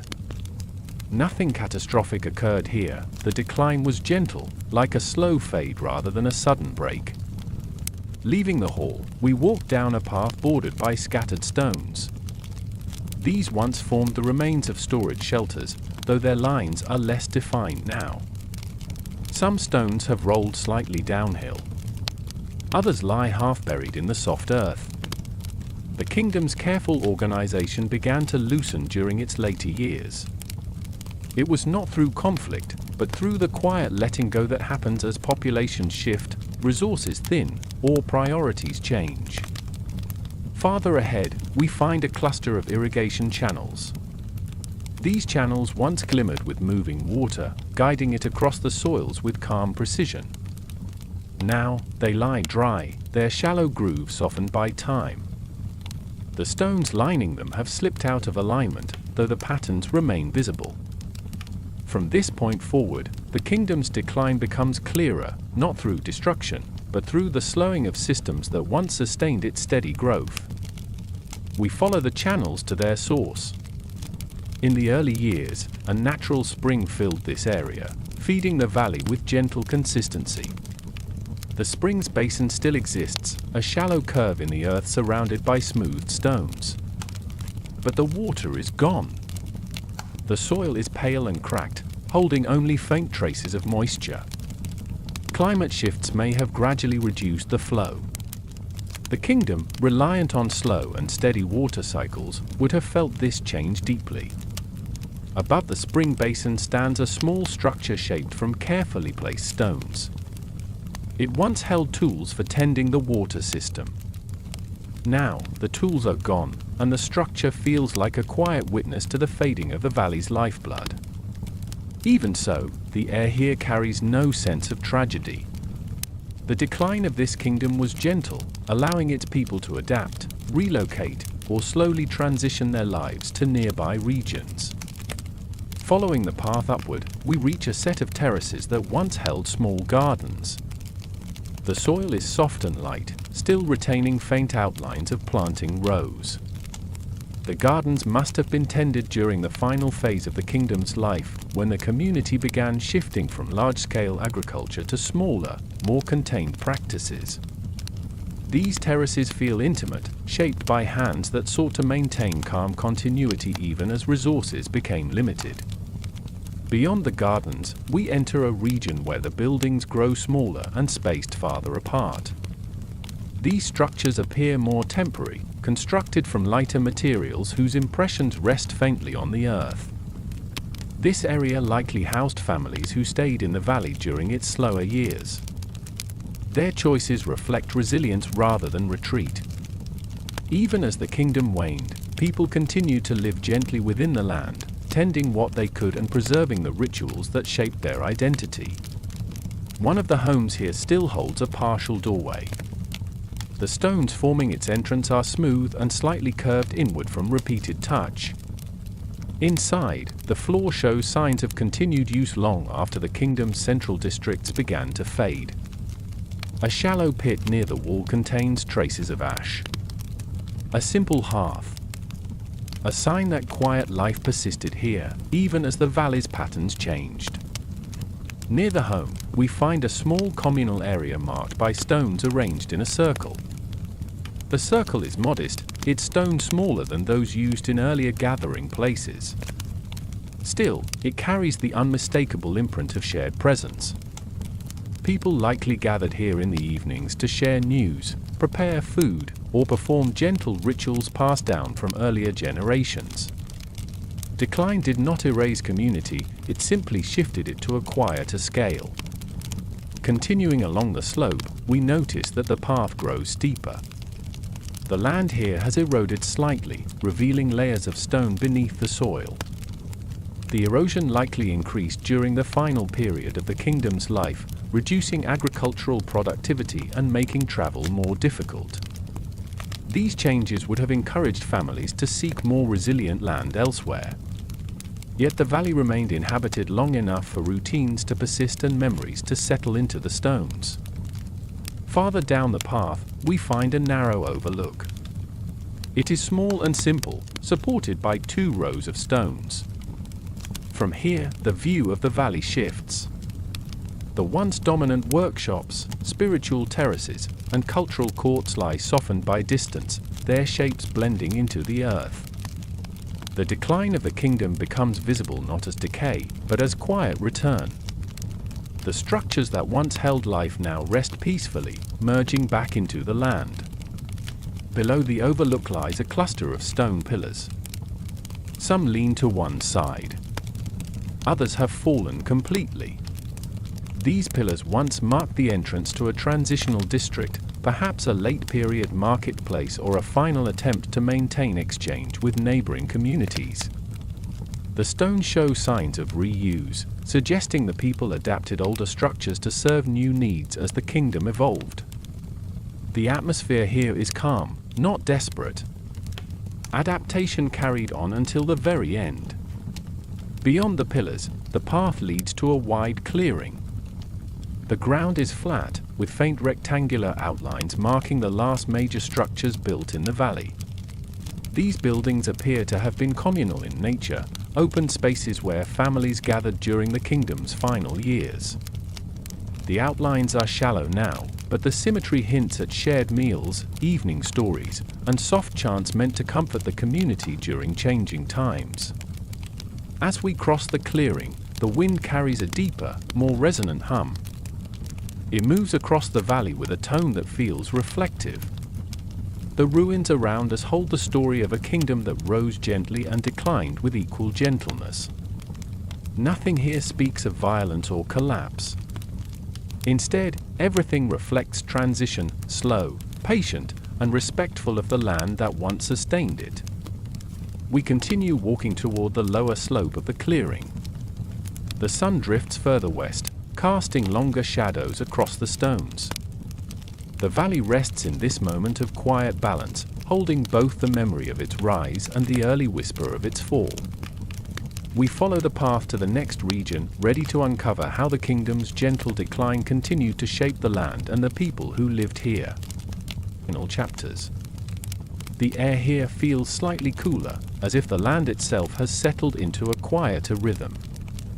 Shadows stretch across the ground in soft lines, and the late afternoon light gives the stones a warm, muted glow. This part of the valley tells a story not just of decline, but of how a community learns to move slowly when the world around it begins to change. We walk along a narrow ridge bordered by scattered stones. The stones once formed low walls guiding travelers and workers toward different parts of the settlement. Now they rest at uneven angles, softened by time. Grass grows gently between them, rising in thin clusters that sway with the faint breeze. The path curves calmly, never hurrying, as though mirroring the unhurried descent of the kingdom it once served. Soon we reach another group of terraces. These terraces are smaller than the earlier agricultural fields, more intimate in scale, shaped for modest gardens rather than wide farming. The soil retains faint marks of careful tending. People who lived in the valley's later years focused less on vast production and more on sustaining what remained. They adapted with patience, adjusting the scale of their lives rather than resisting the changes around them. One terrace holds a narrow stone ledge, likely used for drying herbs.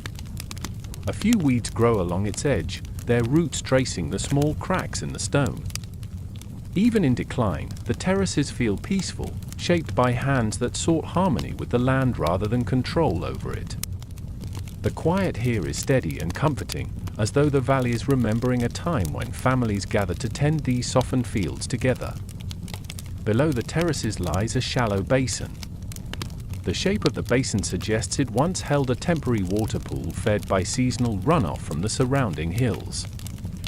During the kingdom's final years, this basin would have been vital, supplying water when the main channels grew less reliable. Now, the basin holds only faint ridges in the soil, patterns left by water long gone. Still, the air retains a coolness here, as though the memory of flowing water has lingered in the land. A few steps beyond the basin, we find a low structure built close to the earth. Only a foundation remains, but the outline is unmistakable, a communal shelter. It is smaller than earlier gathering places, shaped with gentle practicality. The stones forming its base have rounded edges, worn smooth by many hands. People likely met here during the kingdom's final years to share meals, speak quietly about the day, and maintain their bonds even as the wider systems of the valley slowed. Inside the outline of the shelter, the ground is flatter, protected from the wind. A shallow depression near the center marks the spot where a small fire once burned. Ash has long since faded, leaving only soft discoloration in the soil. The simplicity of this place speaks of a community that embraced calm resilience. There is no sense of struggle here, only calm adaptation. Leaving the shelter behind, we follow the path as it runs parallel to a low ridge. Beyond the ridge lies an open area dotted with thin, wind-shaped stones. These stones stand at slight angles, forming natural patterns across the land. During the final years, this open area may have served as a grazing zone for animals. The kingdom's herds would have grown smaller as the population shifted, but small flocks likely continued to move through this space in quiet patterns. At the far edge of the open area, we find a narrow channel carved directly into the rock. It is shallow, no more than the width of a hand, but its purpose is clear. It directed small flows of water from rain or runoff toward the lower gardens. Even as the valley changed, the people maintained these channels carefully. The carved lines remain visible despite erosion, a soft signature of dedication that endured through slow decline. The channel leads us to another terrace, larger than the earlier ones but still modest. This terrace feels like one of the final large-scale efforts of the kingdom. The stones lining its edges are smooth but beginning to tilt inward, suggesting a long period without maintenance. The soil inside the terrace holds faint ridges that once guided the planting rows. Even in silence, the terrace carries a gentle presence, a reminder of how people continued to tend the land with patience as the kingdom aged. Above the terrace stands a small stone pillar. It leans slightly, but its base remains firm. The pillar once marked the boundary between two sections of the lower valley. Carvings on its surface have faded, but the faintest traces of symbols remain. These symbols likely indicated directions or identified the families responsible for each part of the terrace. Though the details have softened beyond recognition, the pillar still holds its place with quiet dignity. Moving beyond the pillar, we reach a narrow passage shaped by natural rock formations. The passage feels like a doorway leading from one chapter of the valley's history into another. Its walls rise gently on either side, guiding us forward with soft curves and pale, warm tones. Light filters through in thin, golden lines, creating a calm, sheltered atmosphere. Walking through this passage feels like stepping into the valley's collective memory. At the end of the passage, the landscape opens into a broad hollow shaped like a shallow bowl. This hollow holds the remnants of one of the kingdom's final gathering spaces. Stones arranged in gentle arcs outline the seating areas. The arcs form a subtle spiral, suggesting this area may have been used for storytelling, communal rest, or quiet rituals meant to maintain unity during the valley's later years. The ground in the center of the hollow is smooth. A single flat stone rests at its edge, perhaps once used as a platform for speakers. But the atmosphere here is not dramatic. It is soothing. People likely sat here at dusk, listening to soft voices carry through the cooling air. The stone arcs rise just enough to shape a sheltered feeling without closing the space. Above the hollow, the hills form a natural amphitheater. Their slopes rise gently, covered in thin grass that moves softly in the wind. The hollow's acoustics must have been naturally calm and clear. Even now, the slightest breeze creates a soft hum that moves through the space in long, peaceful tones. We walk slowly across the hollow, tracing the arcs with our steps. Every line in this place speaks of gentle continuity. Even during decline, the community held onto the rhythms that gave them comfort, gathering together, sharing quiet stories, listening to the wind pass through the valley. These traditions shaped the kingdom as much as its early rise did. Moving past the hollow, we follow a path that curves downward toward the southern part of the valley. The terrain shifts once again into smoother slopes. The stones here are more scattered, suggesting that fewer structures existed in this region. It feels like a transitional area, connecting the final inhabited zones with the natural boundaries of the valley. As the sun dips lower, long shadows stretch across the ground. The air cools, and the valley seems to breathe in a slow, steady rhythm. This part of the Forgotten Kingdom holds the quiet truth of its decline, not a collapse, but a gentle letting go, a gradual easing into stillness. We continue walking toward the next area of the valley, where the final signs of life left their soft imprint on the land. Soon we encounter a low stone structure. Only the foundation remains, forming a rectangle with rounded corners. This shape suggests a storage shelter, perhaps used to keep grain or tools during the valley's final years. The stones are flat and broad, fitted tightly together despite age and weathering. On one side lies a cluster of scattered pebbles, arranged in a way that suggests they were once part of a small platform used for sorting or preparing materials. The shelter feels practical, designed for usefulness rather than grandeur. Its simplicity reflects the calm, measured way people adapted as the kingdom grew smaller. A little farther along, the land dips gently, forming a shallow depression that holds remnants of an old water channel. The channel curves like a soft ribbon of earth, its edges built up with stones to guide the flow.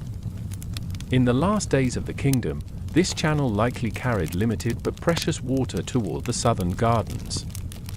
Now it lies dry, yet its form is still clear, as though waiting patiently for the rare moment when rain might touch the valley again. The quiet here deepens, shaped by the memory of flowing water that once sustained the people. Following the direction of the channel, we arrive at a wide terrace where the earth spreads smoothly across a broad platform.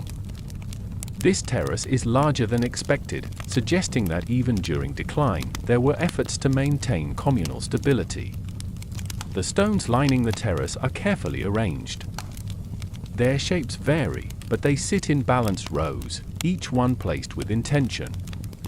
These rows form a gentle curve that blends naturally with the slope of the land. The terrace conveys a sense of steady, continuing care, even as the kingdom moved into its later years. At the far end of the terrace, we find a cluster of small markers. These markers are simple stones standing upright at slight angles. Their positions form a subtle semicircle. Each stone carries faint scratches along one side, likely symbols indicating seasons, harvest records, or the names of those responsible for tending the land. Though the markings have softened with time, the stones still hold their places quietly, standing like guardians of the valley's last organized efforts. Beyond the terrace, the landscape widens again, revealing an open field where scattered wildflowers now grow in thin clusters. Their colors are muted, touched by the pale light of late afternoon. The field feels calm and restful, shaped by the slow passage of time rather than human design. Yet subtle traces of old boundaries run through it. Faint lines and barely visible depressions indicate where small plots once stood, separated by narrow pathways. These features suggest that families cultivated small gardens here during the kingdom's final decades, tending them with simple, steady habits. As we walk through the field, the breeze picks up slightly. The grasses move in gentle waves, brushing against our steps with a soft, rhythmic sound. The land feels open and spacious, yet still connected to the earlier parts of the valley. It is a place where the people likely found quiet moments of reflection as they watched their surroundings shift toward a slower, more peaceful phase. The field ends at a series of low ridges rising in smooth layers. These ridges form natural boundaries that shape the movement of the valley. A narrow path runs between them, curving in a way that suggests it was used regularly. We follow it, moving through a corridor of warm stone. The walls of the ridges rise gently, painted in subtle tones of gold and clay. The light settles here in soft gradients, giving the space a sheltered feeling. At the end of the corridor, we enter a small hollow surrounded by short walls of stacked stones. This hollow appears to have served as a resting space. Its walls are only as tall as a seated person. The floor is smooth, with a scatter of pebbles that crunch softly underfoot. A single flat stone sits near one side, likely used as a seat or surface for preparing simple tasks. This hollow feels like a quiet pause in the valley's rhythm. A place where the last inhabitants could sit, observe the land, and gather their thoughts. From the hollow, a short incline leads toward another terrace. This one is narrower but built with the same careful precision as the earlier structures. The stones forming the terrace wall are tightly fitted, creating a smooth surface that catches the light gently. The soil above the wall is slightly raised, suggesting that this terrace once held crops requiring delicate care. The neatness of its design indicates that this was one of the final well-maintained plots before the valley transitioned fully into its sleeping state. A series of small posts once stood along the edge of the terrace. Their bases remain, forming a line that guides the eye along the curvature of the slope. These posts may have supported a light covering to protect young plants or mark the boundaries of the planting rows. Their presence reflects a culture that continued to invest effort in sustaining itself, even as the larger structures of the kingdom quietly receded from activity. As we move beyond the terrace, the land begins to slope upward. The incline is gentle and covered with short grass that glistens faintly in the fading light. Near the top of the slope, we find a tall stone slab set into the ground at a slight angle. This slab is larger than the earlier markers, suggesting it once conveyed important information. Though most of its surface has worn smooth, faint patterns still linger across the top half. These patterns appear to form a sequence of lines, possibly indicating cycles of seasons or simple records of the valley's changing rhythms. Standing beside the slab, we can look out across the southern valley. The terraces, fields, hollow, and low shelters appear in soft layers, each one holding the quiet memory of the kingdom's final period. The shapes blend naturally with the land, as though time itself gently folded the community back into the earth. The air here feels cool and still. The valley carries a calm that stretches across the landscape like a long, unbroken breath. We descend the slope and continue walking toward the next part of the valley. Ahead lies the region where the final inhabitants made their last settlements before the kingdom shifted fully into silence. For a short distance. The soil here is darker, suggesting that water once flowed through this passage during seasonal rains.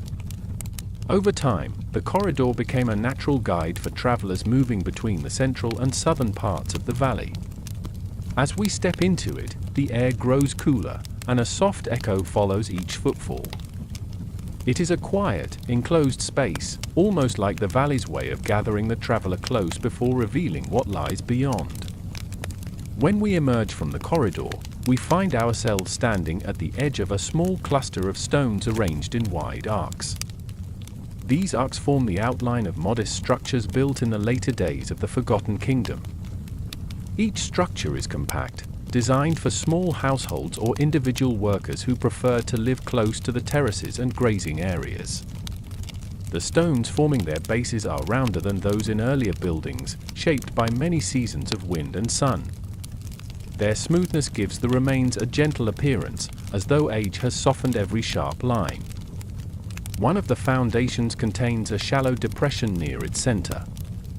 This depression marks the spot where a hearth once burned. The stones surrounding it are slightly reddened, a sign of long use. Families likely gathered here during the valley's final era, sitting together and sharing simple meals made from the harvest still coaxed from the land. Though the hearth no longer holds warmth, the shape of the stone suggests the quiet persistence of people who adapted their lives to the pace of a slowing kingdom. A few steps away lies another structure with a rectangular footprint. The ground within its boundary is unusually smooth, as though swept repeatedly. This may have been a workspace for grinding grain, weaving cloth, or preparing small tools. A single round stone sits near the entryway. It could have served as a seat, a surface for tasks, or simply a weight to hold items in place during the changing winds. Everything about this structure suggests modest, steady work, undertaken without haste. Between the structures runs a narrow path. The edges of the path are softened by grass, yet faint patterns remain visible where countless steps once passed. The path curves gently toward the eastern side of the valley, connecting these later dwellings with the terraces and gardens above. The people living here walk this path each morning and evening, following the same steady rhythm day after day. Even now, the path feels like a quiet thread tying the landscape together. As we follow it, we reach a clearing with a low circular foundation. This foundation differs from the small dwellings. Its shape and size suggest it served as a communal shelter, though not for large gatherings. The circular design hints at discussions or restful pauses rather than formal meetings. The ground inside is smooth and level. At the center, a single stone slab lies flat, positioned carefully so that its surface is slightly raised. Perhaps it once supported a container of water, or a lamp, or a simple marker representing unity among the valley's final residents. Leaving the clearing, we walk toward a narrow ridge that rises only a few steps above the surrounding land. When we reach the top, the view opens into a wide basin shaped like a shallow cradle. This basin holds traces of the kingdom's last agricultural efforts. The terraces here are small, arranged in gentle waves across the landscape. Their walls lean inward slightly, a sign of aging, yet the overall pattern is clear and intentional. This was one of the valley's final sources of food, tended with patience by people who were determined to maintain their connection to the land. Along the edge of the basin stands a line of small posts made from stone. These posts once supported light fencing used to protect young plants from grazing animals. The posts now lean in varied directions, but their original alignment remains visible. They form a quiet reminder of the labor and care invested here, even as the kingdom shrank. A faint track leads from the basin toward a low knoll. The knoll rises gently, covered in thin grasses that shift softly in the breeze. At its peak stands a tall stone marker. Unlike the earlier markers used to indicate boundaries or harvest records, this marker is smooth, with no visible carvings. Its height and placement suggest it may have served as a simple guidepost for travelers moving through the valley's final inhabited zones. It stands alone against the backdrop of the sky, steady and calm. Descending from the knoll, we find a narrow water channel carved into the slope. The channel is deeper than the earlier ones, indicating that it once carried slightly stronger flows. The stone walls lining its sides have softened edges, worn by the slow passage of time. Despite being dry, the channel still guides the eye toward a small reservoir at the base of the slope. The reservoir is shallow, bordered by smooth stones fitted closely together. This would have been a crucial water source during the last seasons of the kingdom, managed with care and rationed gently between households. Beside the reservoir lies a small structure built into the side of the slope. Only a portion of its stonework remains, but the design suggests it functioned as a storage alcove for tools used to maintain the water system. The alcove's walls are thick, shielding its interior from sun and wind. Its floor is flat and slightly recessed, indicating where items might have rested without rolling. This modest space reveals the calm diligence of those who lived here, working quietly to sustain the valley's final rhythm. From the reservoir, a path winds toward a broader plateau. The plateau is a gentle rise in the land, offering a view of much of the valley's southern region. As we step onto it, the landscape unfolds in soft layers: the terraces, the small dwellings, the hollow gathering place, the narrow ridges guiding the land. Everything appears in muted tones, softened by time and the warm light settling across the horizon. The plateau carries a peaceful stillness, as if the valley's entire history has settled into its surface, calm and undisturbed. A low stone bench sits at the edge of the plateau. Its surface is smooth and slightly curved, shaped naturally by a long period of use. From this bench, the final residents of the valley likely looked out across the landscape, watching the slow shift of seasons or the gentle movement of animals grazing across the open field. The bench encourages pause, inviting us to absorb the quiet atmosphere. Near the bench, a line of stones marks the edge of another old enclosure. This enclosure was small, perhaps reserved for drying herbs or preparing simple meals outdoors. The stones form a balanced pattern, suggesting careful placement even in the later years. The land within the enclosure is bare but faintly indented, showing where activity once took place. The plateau narrows toward the far side, where a single large stone slab lies tilted against the edge. This slab appears to have broken from a larger marker long ago. Its surface holds faint ridges, possibly the last traces of inscriptions now too faded to interpret. The slab's presence adds to the quiet dignity of the plateau, blending naturally into the surrounding stone. As the light begins to soften further, long shadows stretch across the ground. The wind settles into a slow, steady rhythm, moving through the grasses with a calm whisper. The southern valley feels like a place resting in gentle memory, shaped by the patient actions of its final inhabitants. We begin moving toward the final region of the valley, where the last active households once stood before the kingdom eased fully into silence. Work to maintain a peaceful balance with its surroundings. The slope leads toward a cluster of rectangular foundations, each one modest in size. These later homes were built with practicality in mind, shaped to shelter families through slow seasons and long evenings. The first foundation we reach is slightly larger than the others. Its stones are set deeper into the soil, suggesting it housed a family that maintained a central role in the valley's final years. The floor within the boundaries is smooth and level. Near one corner lies a shallow circular indentation where a storage vessel once rested. This vessel may have held water, grain, or tools needed for daily tasks. The indentation remains clean and round, a quiet echo of the household's rhythms. On the opposite side of the foundation lies a thin ridge of hardened soil. This ridge might have outlined the placement of woven mats or simple partitions used to shape interior spaces. These marks linger gently, offering a glimpse into the soft arrangements that once defined the lives lived within these walls. The foundation carries no sense of loss. Instead, it conveys a harmony shaped by acceptance and continuity. A short distance away stands another foundation, slightly more compact. The stones here are rounder, shaped by years of exposure. Near its entrance, several pebbles lie in a neat arc, indicating the threshold.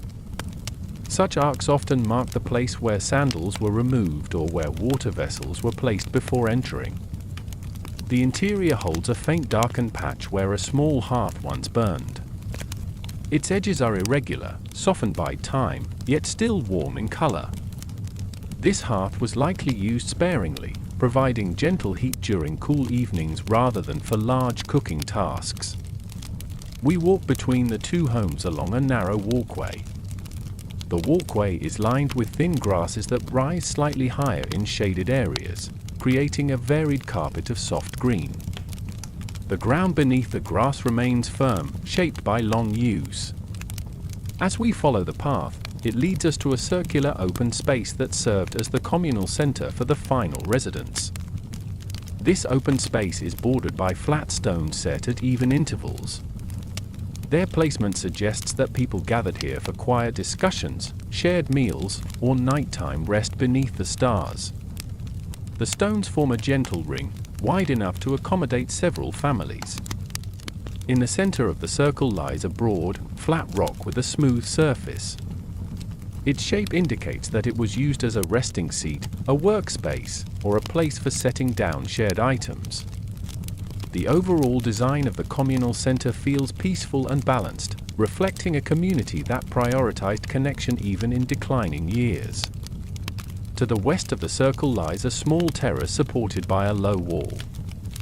This terrace likely held a garden of simple crops requiring regular tending.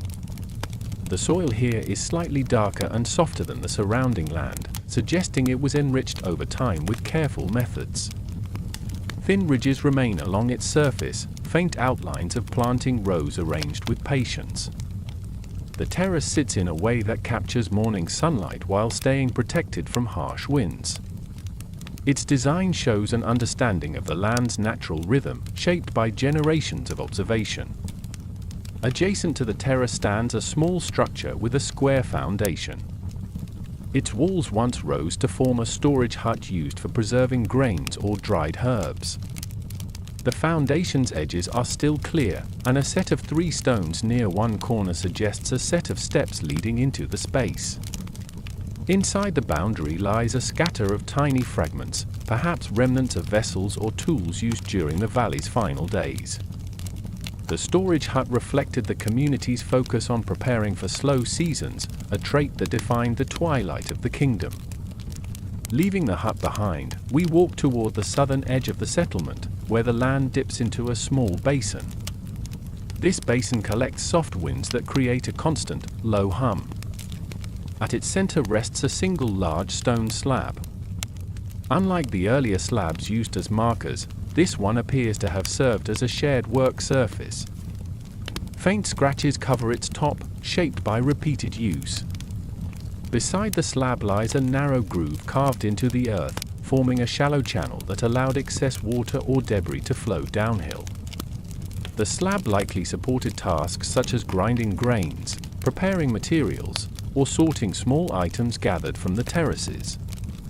From the basin, a narrow path leads toward the eastern edge of the settlement. The path is lined on one side by a series of round stones, each spaced at even intervals.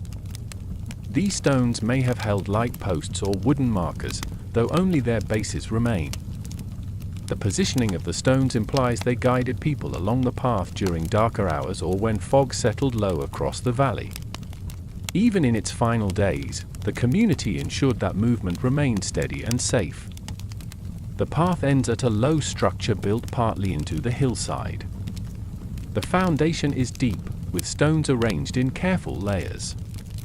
The structure was likely a shelter for tools, storage jars, or items used in maintaining the terraces and dwellings. The stones within its boundary tilt inward slightly, forming a shallow bowl shape. This inward tilt would have protected stored items from rolling downhill or shifting during windstorms. The interior is quiet, holding the faint scent of earth and time. Climbing the incline above the shelter, we reach a narrow ridge with a view that stretches across the entire southern valley. From this vantage point, the traces of settlement form soft patterns in the land. The terraces curve gently, the foundations rest like calm footprints, and the pathways weave between them in patient lines. The setting sun casts long shadows across the valley, shaping every feature with warm, muted light. A small bench shaped from a single stone rests at the top of the ridge. Its surface is smooth and slightly concave, indicating long periods of use. People likely came here to watch the shifting light across the valley during the final seasons of the kingdom. The bench faces northwest, capturing the evening breeze that drifts quietly over the land. Sitting here, one can imagine the final inhabitants finding comfort in the simple act of observing their surroundings. Near the bench, a thin stone pillar stands upright. It is smaller than earlier markers, but its placement suggests symbolic importance. The pillar may have represented the boundary of the last inhabited zone or marked the final expansion of the community. Its smooth surface holds no carvings, reinforcing the subtle, understated character of this part of the valley. The pillar stands quietly, looking out across the landscape with calm presence. As twilight begins to settle, the valley grows even more serene. The wind slows into gentle currents, and the shadows merge into soft gradients across the ground. The southern settlement holds a peaceful unity, shaped not by ambition but by acceptance. The people who lived here in the final era did so with calm resolve, maintaining their homes with steady care until the time came when the valley eased fully into rest. We prepare to continue toward the last region of the valley, where the shepherds and gatherers lived in the kingdom's final days before the land fell silent. The path leading away from the final settlement curves gently toward the eastern slopes where the valley narrows once more. This region was home to the shepherds and gatherers who remained active during the kingdom's last era. Their work required movement across the quiet hills and low ridges, and the landscape still carries faint signs of their steady routines.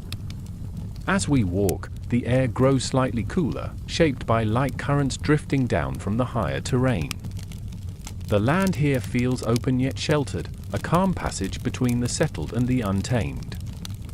We move along a smooth incline bordered by thin grasses that bend softly with each breeze.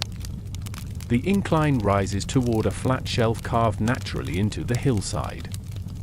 On this shelf lies a cluster of stones arranged in a pattern formation.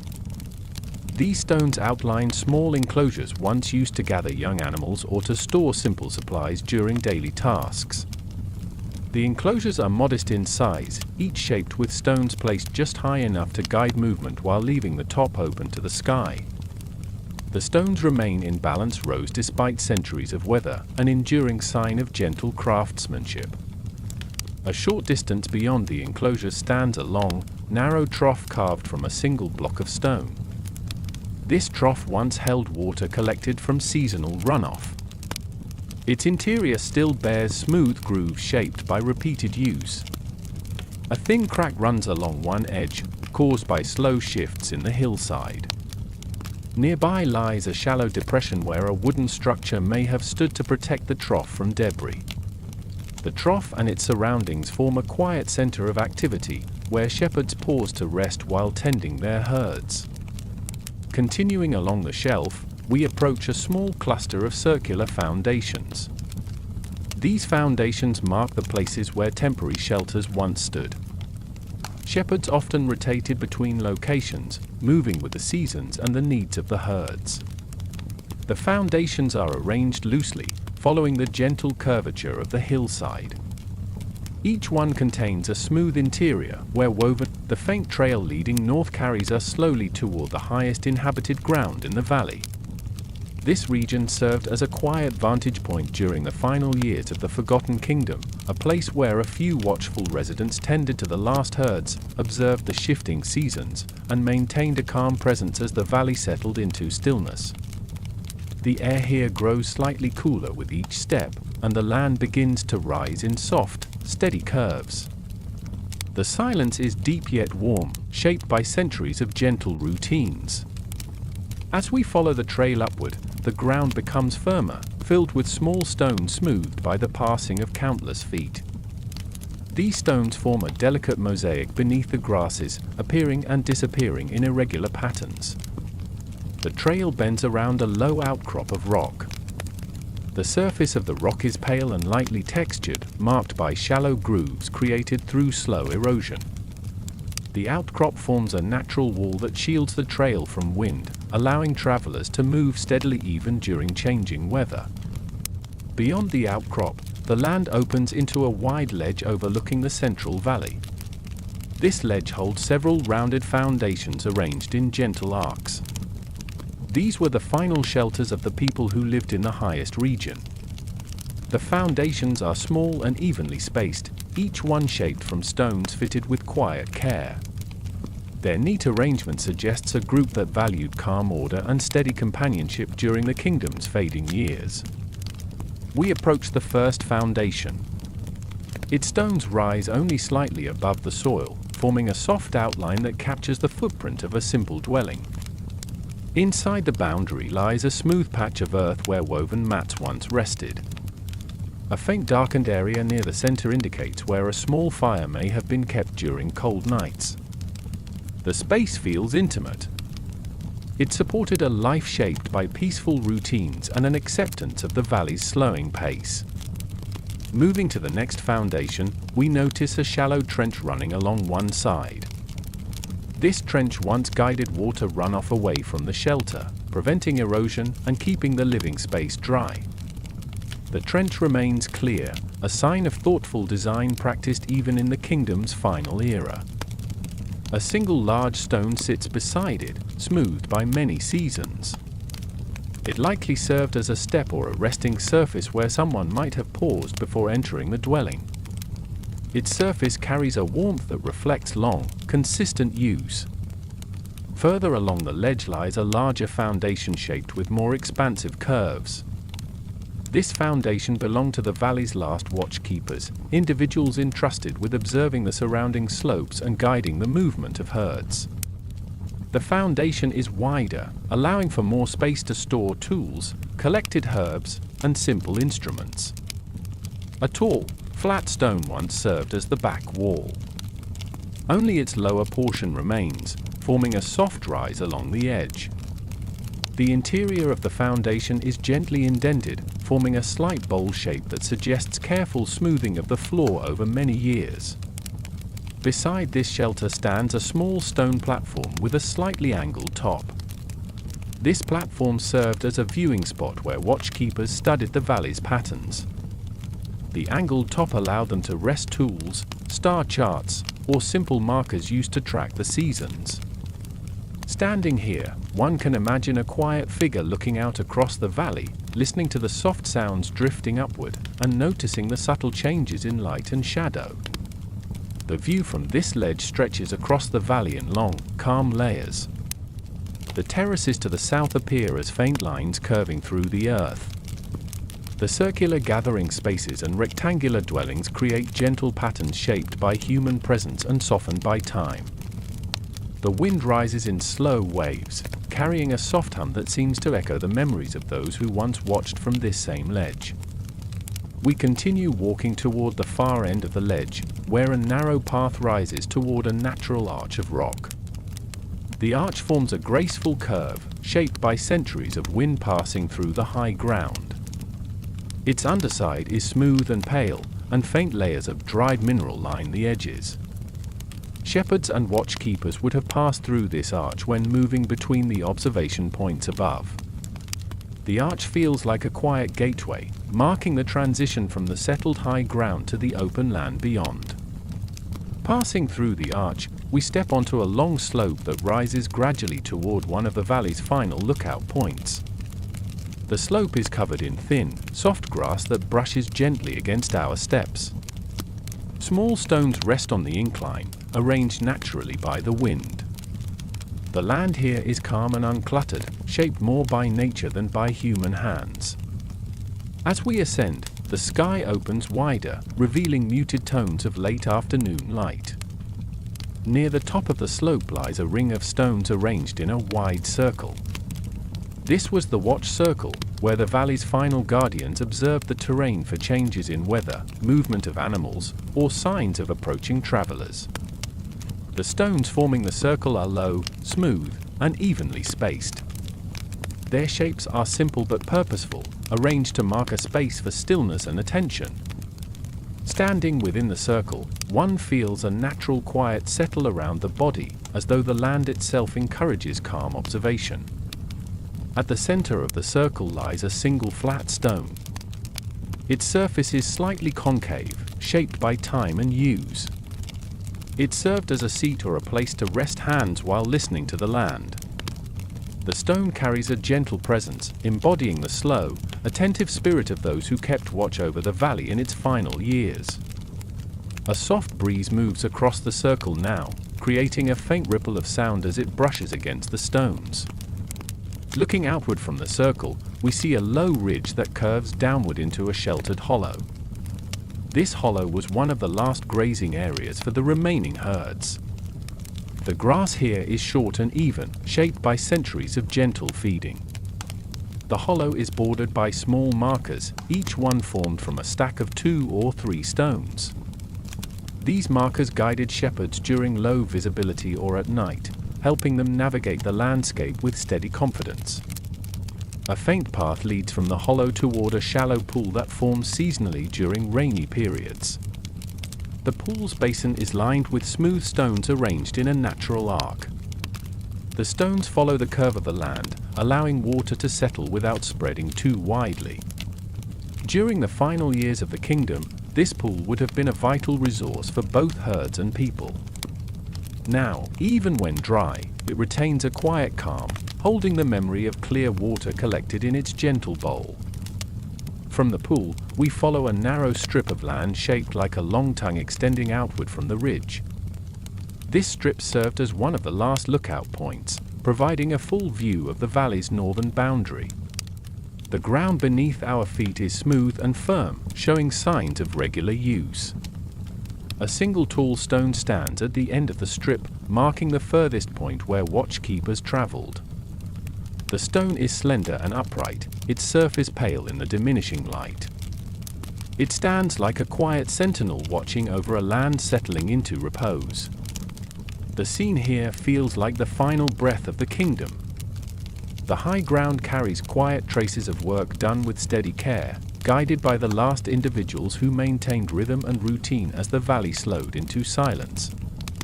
The wind moves gently, the slopes rest softly, and the entire landscape seems to exhale in long, calm intervals. As twilight approaches, we prepare to descend toward the northern passage, where the final chapter of the Forgotten Kingdom waits to be uncovered. The northern passage begins as a shallow dip in the land, barely noticeable at first. The ground levels out, then gently descends between 2 low ridges that run like quiet arms guiding the traveler forward. The air here feels slightly different, cooler and more still, as if it has paused to listen. This passage once served as the final route in and out of the valley, a soft boundary between the world of the Forgotten Kingdom and the lands that stretched beyond its sight. We step into the passage. The soil is compact and smooth, packed by many years of careful travel. Small stones are pressed into its surface, shining faintly in the soft light.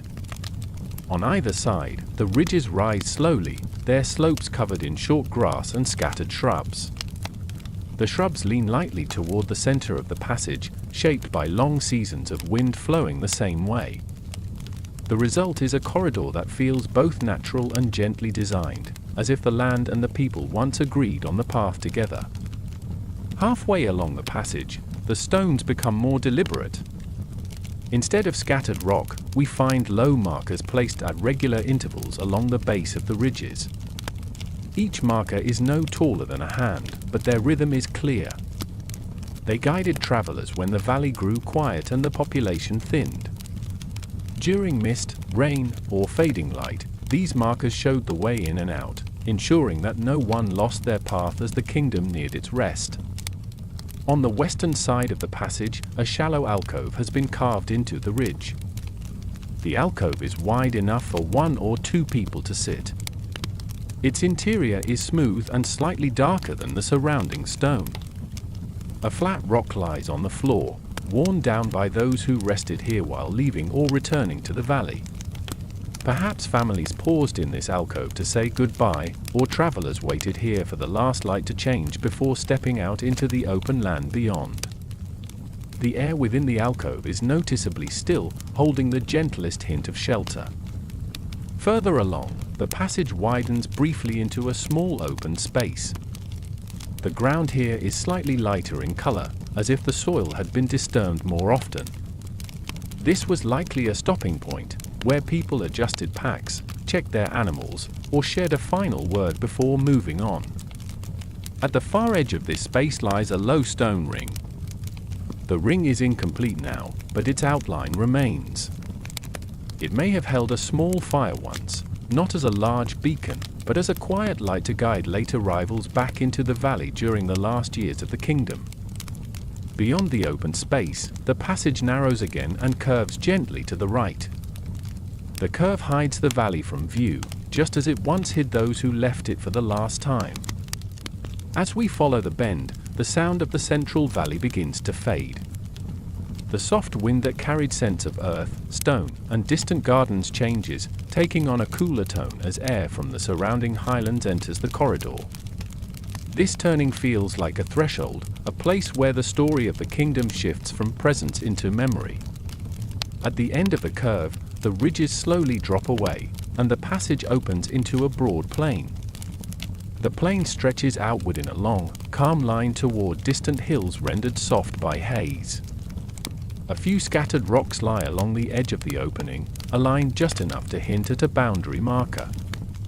These stones are the last visible sign of the valley's careful hand. Beyond them, the land belongs more fully to wind and time. Standing here, at the mouth of the passage, we look back. The ridges rise behind us like folded arms, gently holding the valley in their embrace. From this angle, we cannot see the terraces, the dwellings, or the gathering spaces. We can only sense their presence, layered behind the ridges, resting in quiet patterns. The valley feels like a single calm breath held in the land, steady and complete. Near the opening, slightly to one side, rests a solitary stone of unusual shape. It is taller than the others, with a rounded top that has weathered into a smooth curve. Unlike the earlier markers, it stands alone, facing outward toward the open plain rather than inward toward the valley. This stone may have marked the last boundary of the kingdom, or perhaps it served as a simple farewell point.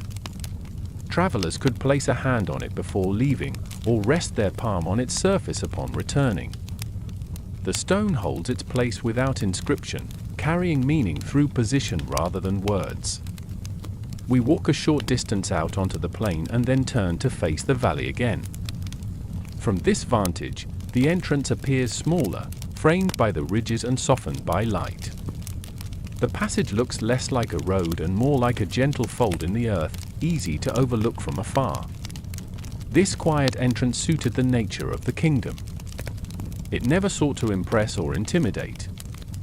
It simply existed in a calm partnership with the land, rising in its own time and resting with equal grace. The plain around us feels open, but not empty. The wind moves across it in long, smooth currents, carrying faint scents of distant soil and sparse vegetation. Those who left the valley in its last years would have followed paths across this landscape to other settlements, lakes, or river valleys. They carried with them the quiet habits they learned in the Forgotten Kingdom. Even as the physical structures faded behind them, the rhythms of calm work, shared decision-making, and gentle observation continued in their minds and actions. After a moment, we walk back toward the passage and re-enter the valley's edge. The light shifts as the ridges rise once more around us, creating a softer, more enclosed atmosphere. The stones along the ground feel familiar now, and the quiet hum of the valley returns in layers. The kingdom, though no longer populated, still holds the memory of all who walked these paths. Its story is preserved not in monuments or grand ruins, but in balanced lines of stone, careful terraces, and the way the land itself has been shaped. As we move inward, the passage seems different than it did a short while ago. Having stepped briefly outside, we can now sense more clearly how the valley gathers and holds sound, how it softens the wind, how it slows the step. The Forgotten Kingdom crafted its world with a focus on continuity and calm, and even in stillness, that intention remains. We follow the path back toward the center, letting the corridor guide us. The small markers reappear along the ridges, then the alcove, then the open space where the ground lightens. Each feature feels like a soft note in a long, slow song. The valley does not speak loudly. It rests, and in that rest, it invites anyone who visits to slow their thoughts and breathe more evenly. As the passage gives way to wider ground, the shapes of terraces and foundations begin to appear once more in the distance. The entire valley lies before us again, layered with its silent districts of work, worship, learning, trade, and rest. We have walked through its rise and its gentle decline. Only one step remains in the story, to stand with the kingdom in its present state, fully quiet, and let its memory settle into our own. We continue toward the central ground, ready for the final reflect. The central ground of the valley spreads out before us as we return from the northern passage, opening like a wide, gentle bowl where all paths eventually meet. The light has softened into the final shades of evening, and the valley rests in a calm that feels deeper than before. Everything we have seen now gathers into a single breath. The terraces, the dwellings, the gathering circles, the watch points, the quiet shelters, the fields tended in slow seasons, and the long paths once shaped by steady hands. All of it now lies wrapped in a quiet that seems woven directly into the soil. We walk toward the heart of the valley, where the land rises slightly in a smooth, rounded shape. This gentle rise formed the symbolic center of the Forgotten Kingdom. Not a place of authority or ceremony, but a space where the community once paused together. The slope is covered in thin grass that moves softly in the evening wind. As we approach, the sounds of the valley mix into a single, calm hum, shaped by distant breezes and the faint rustle of plants settling into the cool air.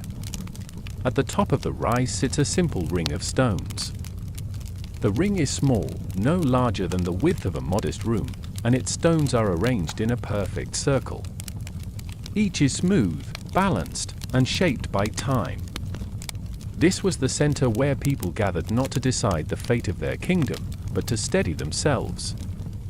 Here, they reflected on harvests, shared quiet news, listened to the slow passing of seasons, and observed the gentle rhythms that governed their lives. The stones hold no markings. Their presence alone was enough. Standing within the circle, the entire valley unfolds in soft layers. To the south lie the terraces, curving like muted lines of writing shaped across the land.